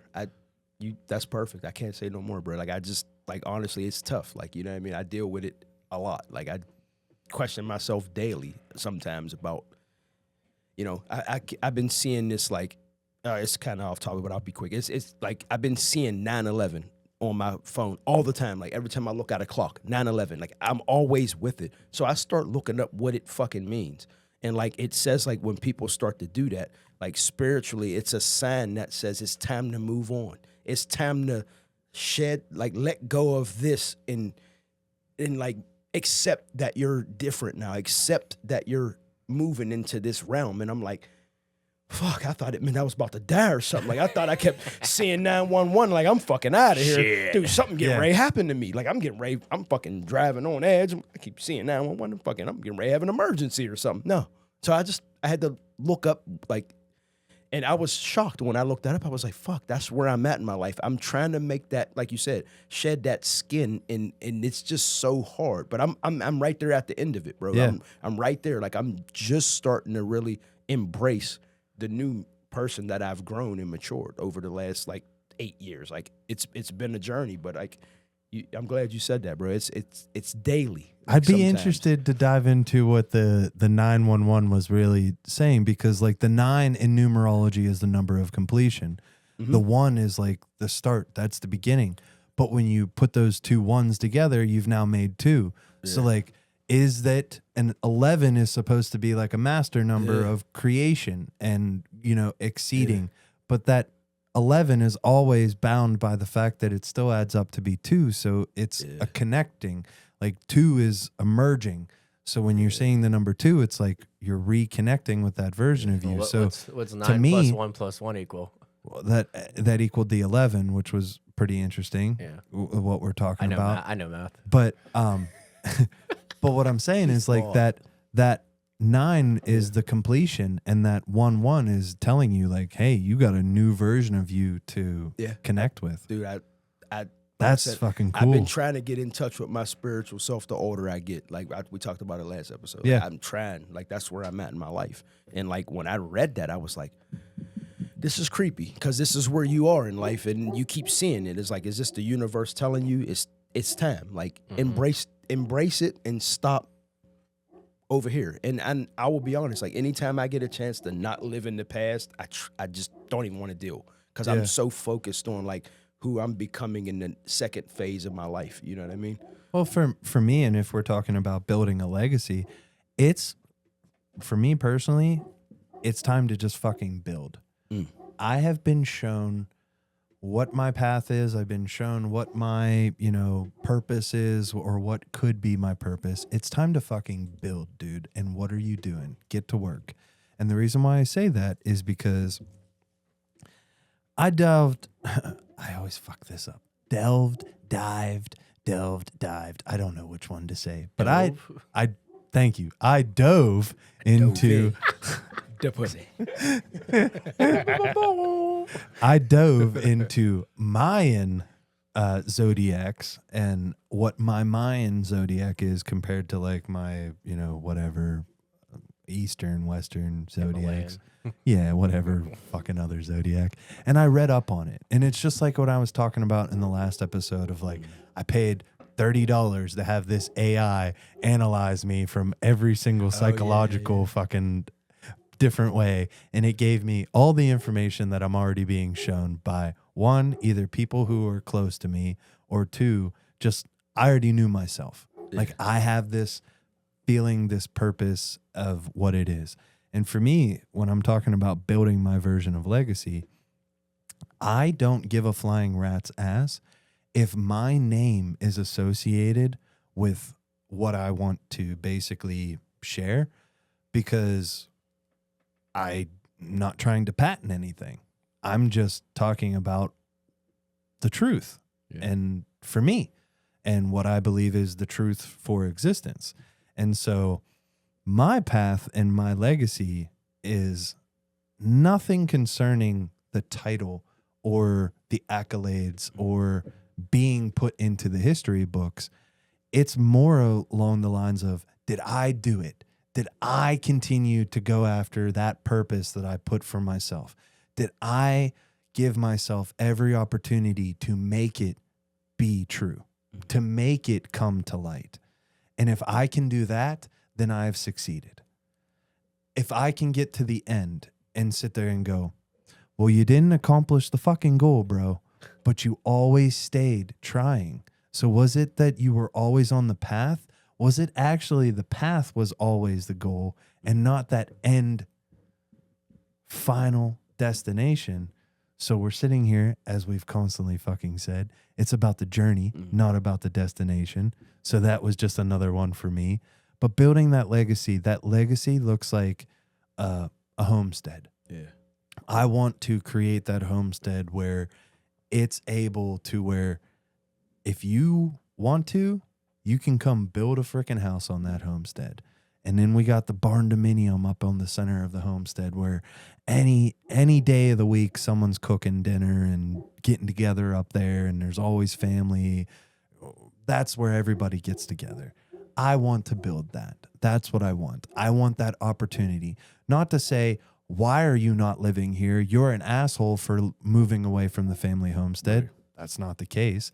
It's just I gave that opportunity for that to be there because look, right now I'm trying to potentially, I'm turning 34 years old this year. And I could, if I moved in with my parents, I could wipe out all of my debt in less than 6 months. And that's crazy to me. I don't have that much debt, but it's a pain in the ass right now of me trying to get ahead and do different things in my life right now, that if I just go live with my parents for 6 months, I could wipe all that out. That's fucked. That's fucked to me. Yeah. Seriously. But does that not open up the opportunity to start building those relationships that ultimately cultivate that family homestead? Or it's everybody's so worried about moving away from home, going and getting their own house, starting their own family. And we've really lost that mentality of building that family name, that family legacy. Yeah. We've gotten so laser focused on what's my legacy, and we've lost out on that. What's my family's legacy? Mm-hmm. And I'm not sitting here saying that has to be, I'm not sitting here saying that's what I need in my life, but I would like for what is that? Where's those companions that are coming together? Yeah. Not the nickel family, but what is that? I consider this is growing my family. You guys, Yeah. this is me growing my family. This is me finding more open-minded people who are willing to have conversations, share nuggets with each other, and maybe we get something out of it. We brothers. Yeah. I mean, that's the way I look at it. We brothers. Like I always tell people, they go, "How many brothers you got?" I'm like, and they're like, I'm like, relax. Like, you know, like I when I name my brothers, I'll say, you know, I'm like, I'll go down the names and I'm like, and then when I'm with my black family, I'm like, Derek, Zach, Tony. They're like, who my brother-in-laws, but they my brothers. Yeah. They know, you know, I don't got to tell him. They know. They Yeah. could call me morning, noon, night, day. I don't give a fuck. You're my brother. Like brother, the in-law part or the you know, blood the is a hyphenation. yeah. right. Like I consider you a brother, bro. I don't, you know, you could call me and, you know, Yeah, it goes I'm the here same for way. you, bro. I appreciate that. I'm here for you, bro. Like when you sit down and reflect with people and talk with people, like you said, you grow a bond with Yeah. people. Like, you know, I feel like I got a bond with talking to you guys. Like I'm more open to sharing shit with y'all. I don't tell nobody. Like, you know what Yeah. I mean? But it's the comfortability. You know what I mean? Yeah. I mean, how do I honor my past is I allow myself that opportunity to be this version of me, grow it, but also, hey, I'm honoring my past, that if I go down this path and I go do these things that I want to do, then just maybe, that name gets put in the record book of this is who did this, or this is who brought this, or this is who accomplished this.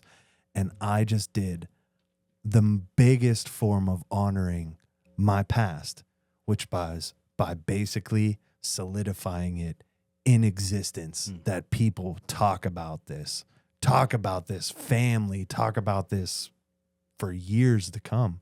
Yeah. Shit, we're talking about the Rockefellers. We're talking about the Carnegies. We're talking about these people. What the fuck did they do? I honestly might not even be able to fully tell you what they did. Just off the top of my head, I'd have to go hit a Wikipedia page. But with the thing is, we said their name though. Boom. We said the name though. The name stuck. My name. Right. Yeah. And so it carries weight. That name carries weight. Yeah. And so if I can go out there and I can build this legacy of just being myself, continuing on this journey of becoming the better and better version of me, how far can I excel this go round? Then I've already built that legacy. And if I just so happen to smack gold or hit that jackpot, then I will have fully solidified, honoring my past by bringing that type of denomination to that family name, Hell yeah. Hell yeah, bro. Cool. I mean, for me, real quick, we'll rip through it on mine. Just like it's a lot of what I just kind of said. I think about like the people I came from, like, maybe they had the right core elements in mind, and that's what I take forward. Is like my family, compassionate. They stand up for what's right. They're people who think for themselves. Like everyone in my family, definitely doesn't get their opinions from a TV show or a TikTok or whatever. They have their own opinions and they stand true to them regardless of what they are. They're very compassionate. They care about the people around them, and all that stuff is like stuff that I will take with me on my own. Like, are we completely aligned to what we do? Absolutely not. But I think like the things that like the freedom to think for yourself, to go chase what you want, the dreams you have, take care of the people around you, like those are all things that like have been thinking about your family, like are built into my legacy. And I will continue to bring those forward because I think they're core roots of who I am.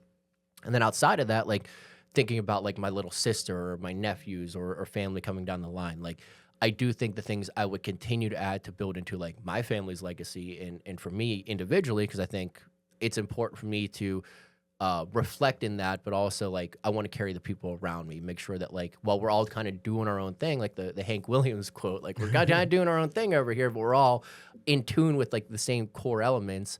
The things I think we could value more from would be like making sure that like we're believed in and supported and encouraged. Not to say that I felt like I wasn't early on, but I think I lacked in a maybe even see it in some of my family would be like the lack of like really believing in yourself and really going after your dreams and your passions and what you want in your life. And I see it in my sister. My sister has taught me a lot of like, I don't even think she questions a lot of things she does. I don't even think she processes it. And that is like her fucking superpower. I don't think she gives a fuck. She doesn't give a fuck. Doesn't. She goes, she said, I just got my PhD or whatever she's almost done with. And I'm like, cool. And then you're done, right? And she goes, no. I'm like, what? Yeah. What the fuck do you mean you're not? When are you done? She's like, when I'm dead. I'm like, okay. That's crazy in my mind logically. But then you think about it, like, that's the exact kind of energy we should all have around here. And I think, like, for me, like, I have held myself back in, like, lack of belief a lot of times. So moving forward and creating this legacy of, like, I want to make sure that, like, as my little sister grows, whatever she is interested in and wants to do, I'm like, good. Absolutely. Hell yeah. Do that. Do it. I don't care what it is. You're the best, freaking hair braider in the world. Amazing. You're going to be so cool with that. That's amazing. That you want to do that your whole life. Amazing. And just like push that. And then keeping those core elements of like living in love and taking life day to day and being grateful for the people around us. And like that alone, if I can continue to like honor where my family came from and those core elements, and then just add a little flair of like making sure we're like building each other up, letting each other like really true. Cause I feel like I have like, our family has like this like balance of we have this like there's so much we have to offer, but it's also like shit, I don't know what to do with this power. It's just gonna fuck, and then it you know it is it's the truth.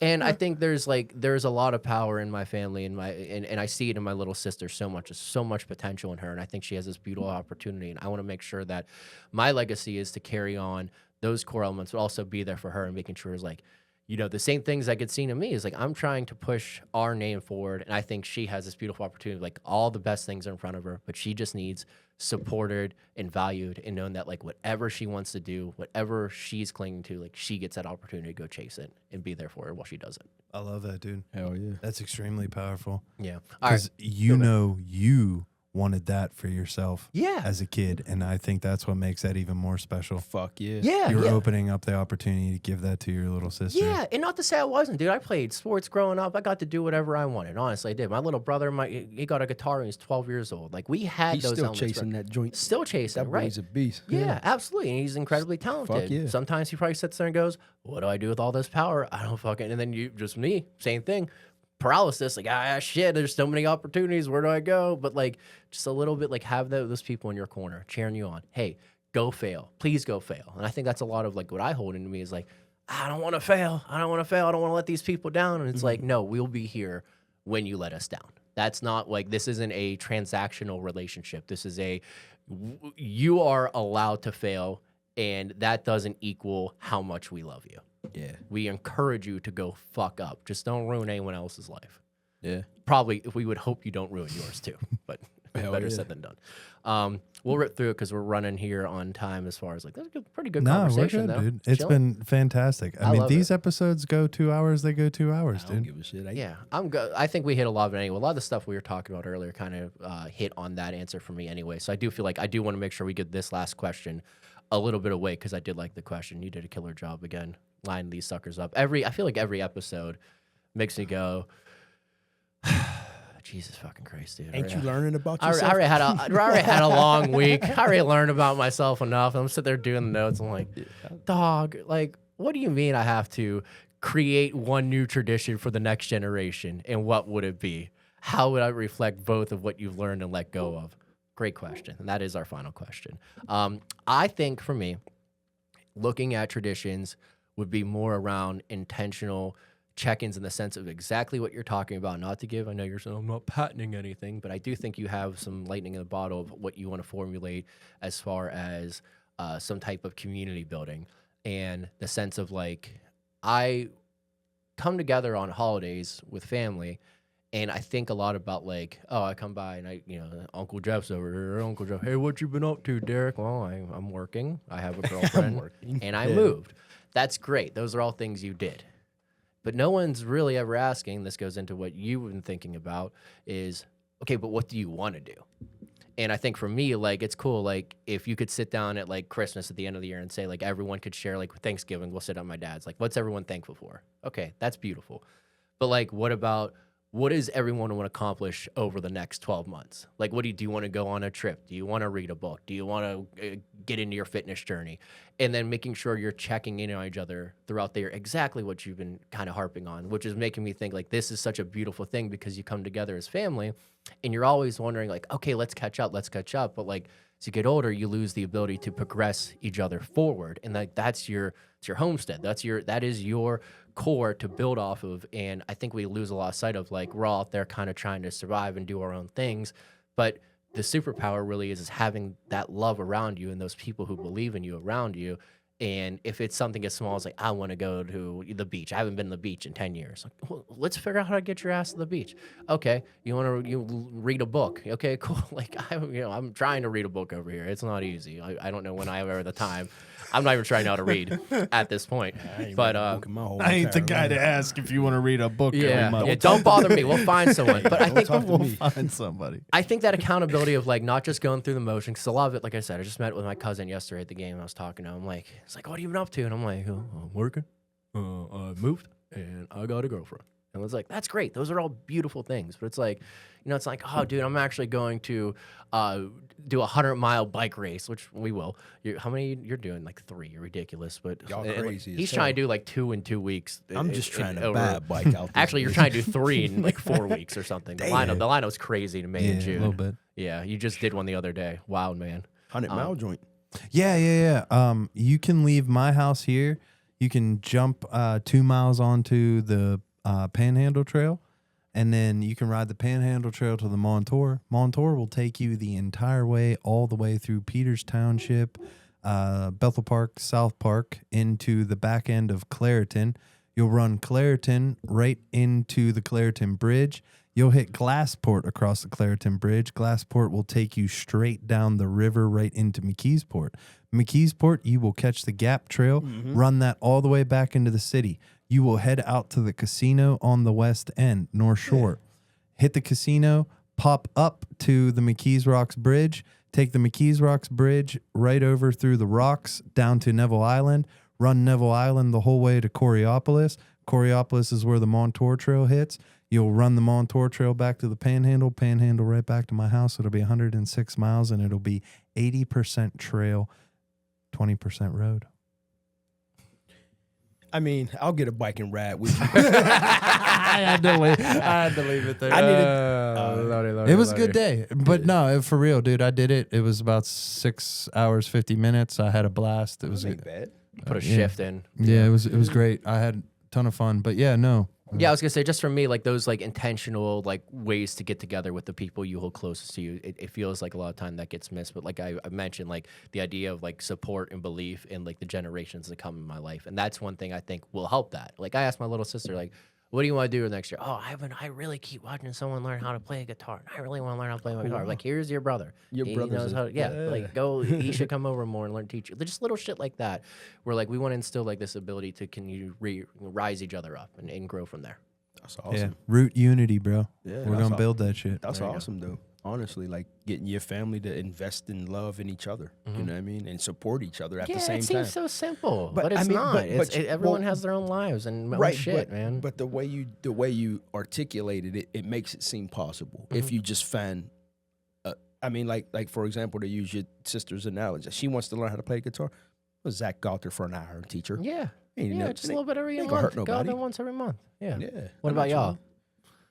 You want to go first, big dog, or you want to hear my crazy bullshit? I came up with some crazy bullshit. Yeah, go ahead. Hit the crazy bullshit. I went Why some not? So listen to this. So we've been talking about like elders and like older people and shit like that. Like I will tell you, I think you should have to spend every person. You should have to spend several hours with an elder, and I don't mean like what you talked about earlier. Not I got my phone. No. I'm talking about you and grandma or you and whoever. Yeah. And y'all have that deep conversation.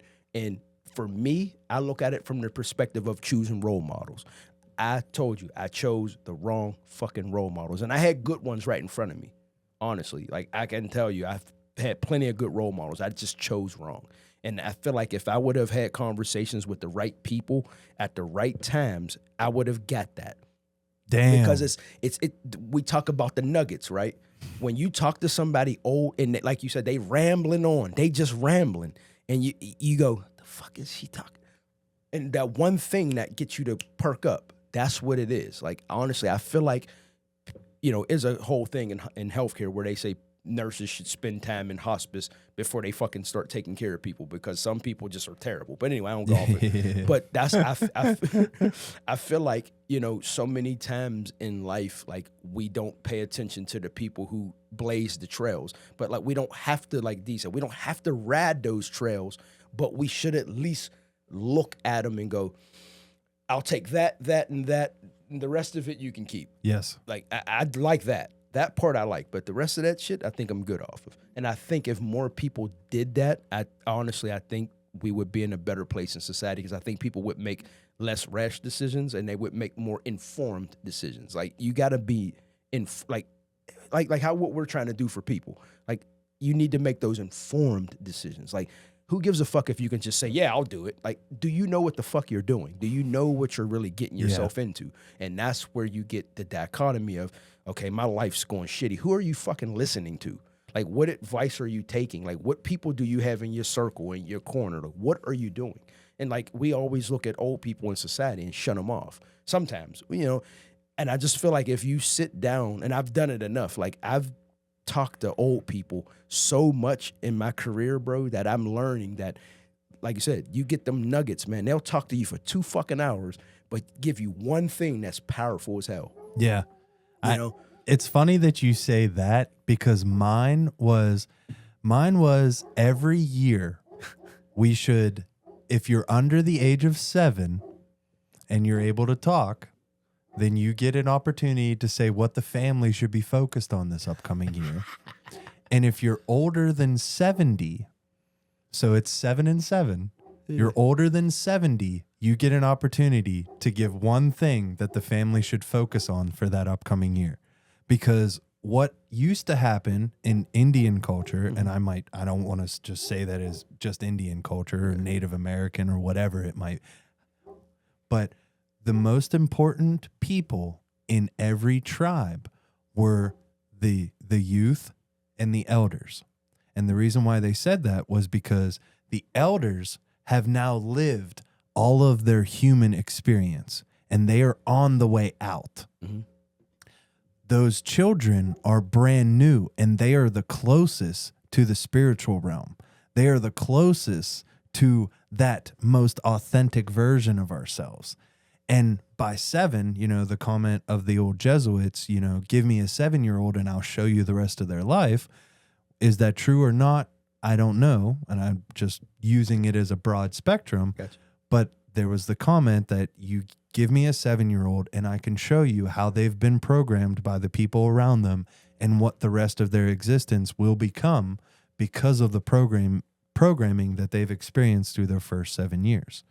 So for me, it's give the 7-year-olds and anybody over 70 the opportunity to say, hey, the new year's upon us. This is what I think you should focus on, or something that I think you should look into. And so whether little Lucy is like, I think we should all play with Play-Doh more, I don't know. But I just think that it would be, could there be a lot of benefit that came from playing with Lego? Could you have, or playing with Play-Doh? Could you have, you know, unlocked your creative side because little Lucy said, I should play with Play-Doh more. So I'm going to go grab the kids' Play-Doh and I'm going to go play with it right now. I don't know, man. But to be honest, I really do like the idea of giving the kids who are really close, you know, still really close to the spiritual side. They got the imaginary friends, all those cool, like we talk about belief. Those kids that are under 7 are the ones who they have drank the Disney Kool-Aid. They're the ones that still believe in themselves, that anything's possible, that I can create this imaginary friend and that we can go do these elaborate, cool adventures together. And the elder is the one who has experienced all that fucking bullshit that you're experiencing too, and can give you those opportunities to say, Sonny, don't fuck with that just yet. Hey, before you think about that, Yes. there's some things you might want to know. Yeah. Yep. But see, Before you plan on evading your taxes. you will go to jail. It's funny you said that. I've had those conversations with Justin. He'll say stuff like, hey, bro, what do you think about that? I'm like, you'll go to jail doing that. Oh. Yeah, I'm serious. You'll go to jail doing that. Like, don't do that. We ain't going to do that. Yeah. But like to what you were saying, though, dude, I was with my niece yesterday. And what you said, it opened me up, dude. I was in awe. I was watching my wife play with my niece on the ground. Like we bought her this doll, and it was like a baby, and you could give the baby medicine and shit like that. Yeah. And I'm watching her, and I'm like, she's sitting him on the chair. She's like moving him around. She's like moving shit, and I'm like, she's in the doctor's office in her head. We in the fucking living room on the floor.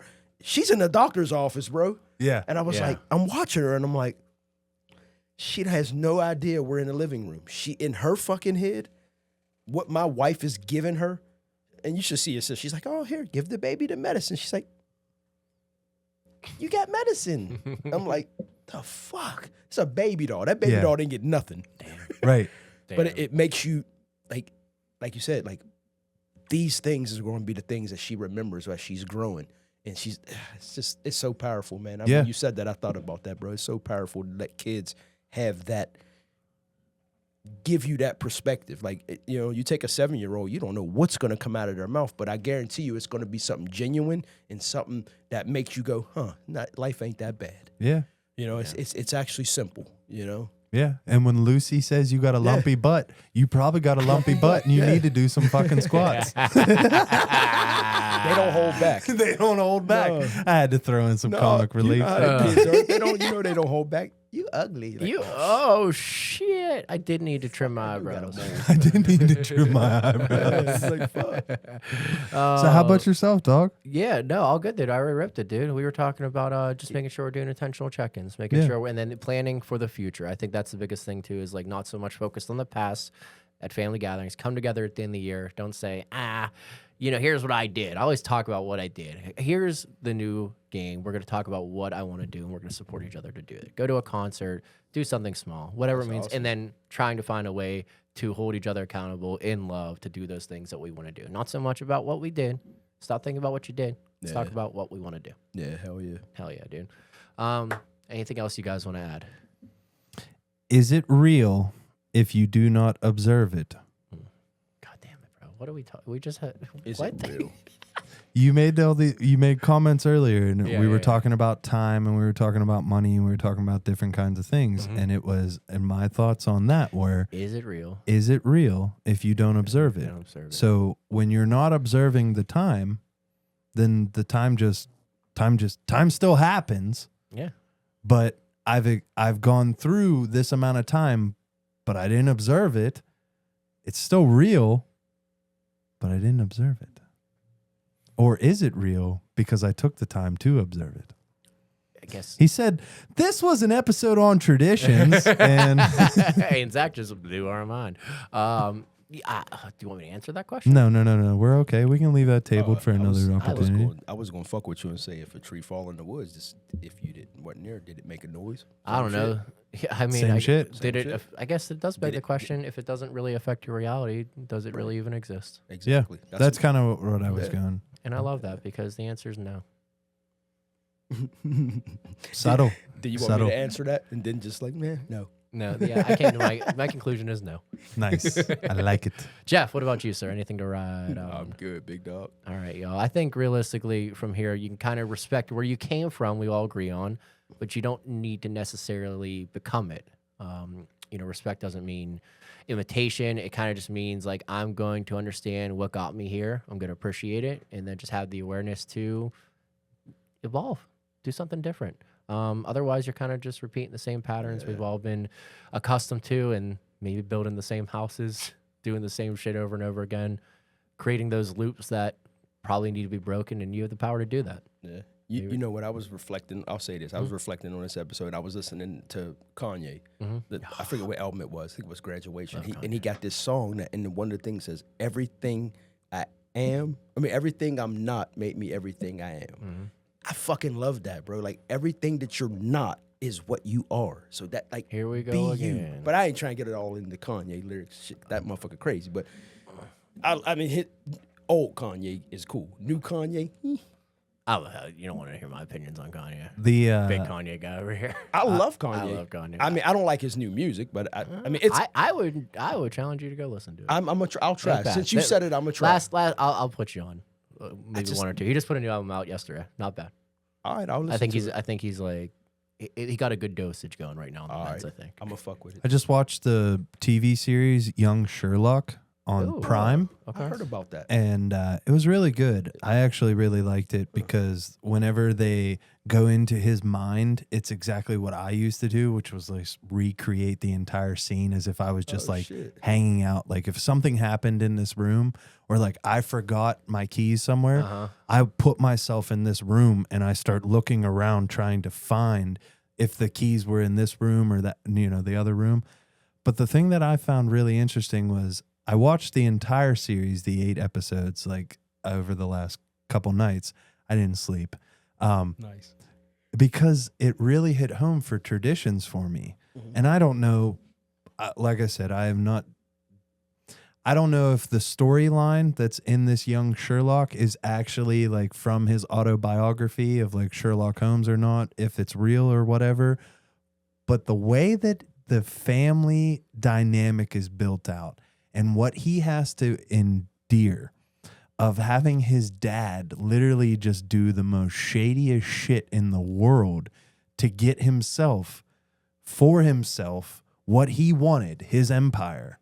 But the things that he had to do to his family to be able to get that just blew my fucking mind, thinking about trying to do these, write down, what are my ideas for traditions? And I'm sitting here watching like, oh my God, this guy's dad literally like faked his daughter's death to be able to like get his inheritance. What? Yeah, that's some holy crazy shit. Could you imagine I couldn't growing even up with fathom that? And like your dad's like, I love you, son, but you don't know that I did all this shady ass shit. Like, what do you do when you learn about that? If you don't have that self-love, if you haven't built that circle for yourself, the second you think, oh shit, this is the circle that I'm a part of, I feel could just absolutely crush your identity, crush yourself, and crush your own personality. Damn. That could really put you into a dark place if you didn't have that opportunity to build that self-love for yourself prior to learning those truths. Yeah. So that's where like it doesn't matter what anybody in my life who has molded me into this version of myself has done. I'm this version of myself. I have this amount of self-love for myself. I'm continuing to grow it. And none of that other shit matters at all because I have this personal self-love. And it's evolved to the point where, honestly, I could find out that my family was a part of like a lineage that done a bunch of terrible fucking shit at this point in time. And I personally would not feel shame. But Zach, years ago, who felt like his entire existence was to just heal the world, that Zach would have been really in a dark place if he'd have found out, oh shit, your family actually was like best friends with like the fucking dirty bastards that did that shit. And you're like, wait, hold up. But they weren't in the history books. Yeah, it's because how dark of the shit they did. They didn't even get the opportunity to be in the history books. I'm like, They excerpted that shit. yeah, but to me, that version of me 5 years ago would have been crushed by that. This version now could look back at that and go, it is what it is. And he just said his line. It is what it is. It is what it is till it ain't. But nah, that's me on traditions, dude. I love it. He said that's me on tradition. Yeah, I could talk all day. Give me 2 hours by myself. I don't need nobody. And he did the like I got more for you, but Yeah. I'm gonna leave it there. Yeah, we're gonna simmer on dog. that. Y'all My ain't, dog, yeah, he y'all said I'm ain't gonna ready leave to it there. level up. Hey, I got all this shit for you, but leave it there, man. Leave it there. It's Sunday. Levels to I want to this. go catch a 100-mile bike ride. I was contemplating it. It's beautiful out. Beautiful day. Beautiful week. Thank you for listening to this episode of the Dismount Podcast. I think we had a hell of a discussion about traditions, making sure you're respecting yourself, respecting where you came from. Sorry, black people. Yeah. Thanks, Jeff. Thanks, Jeff. He said that.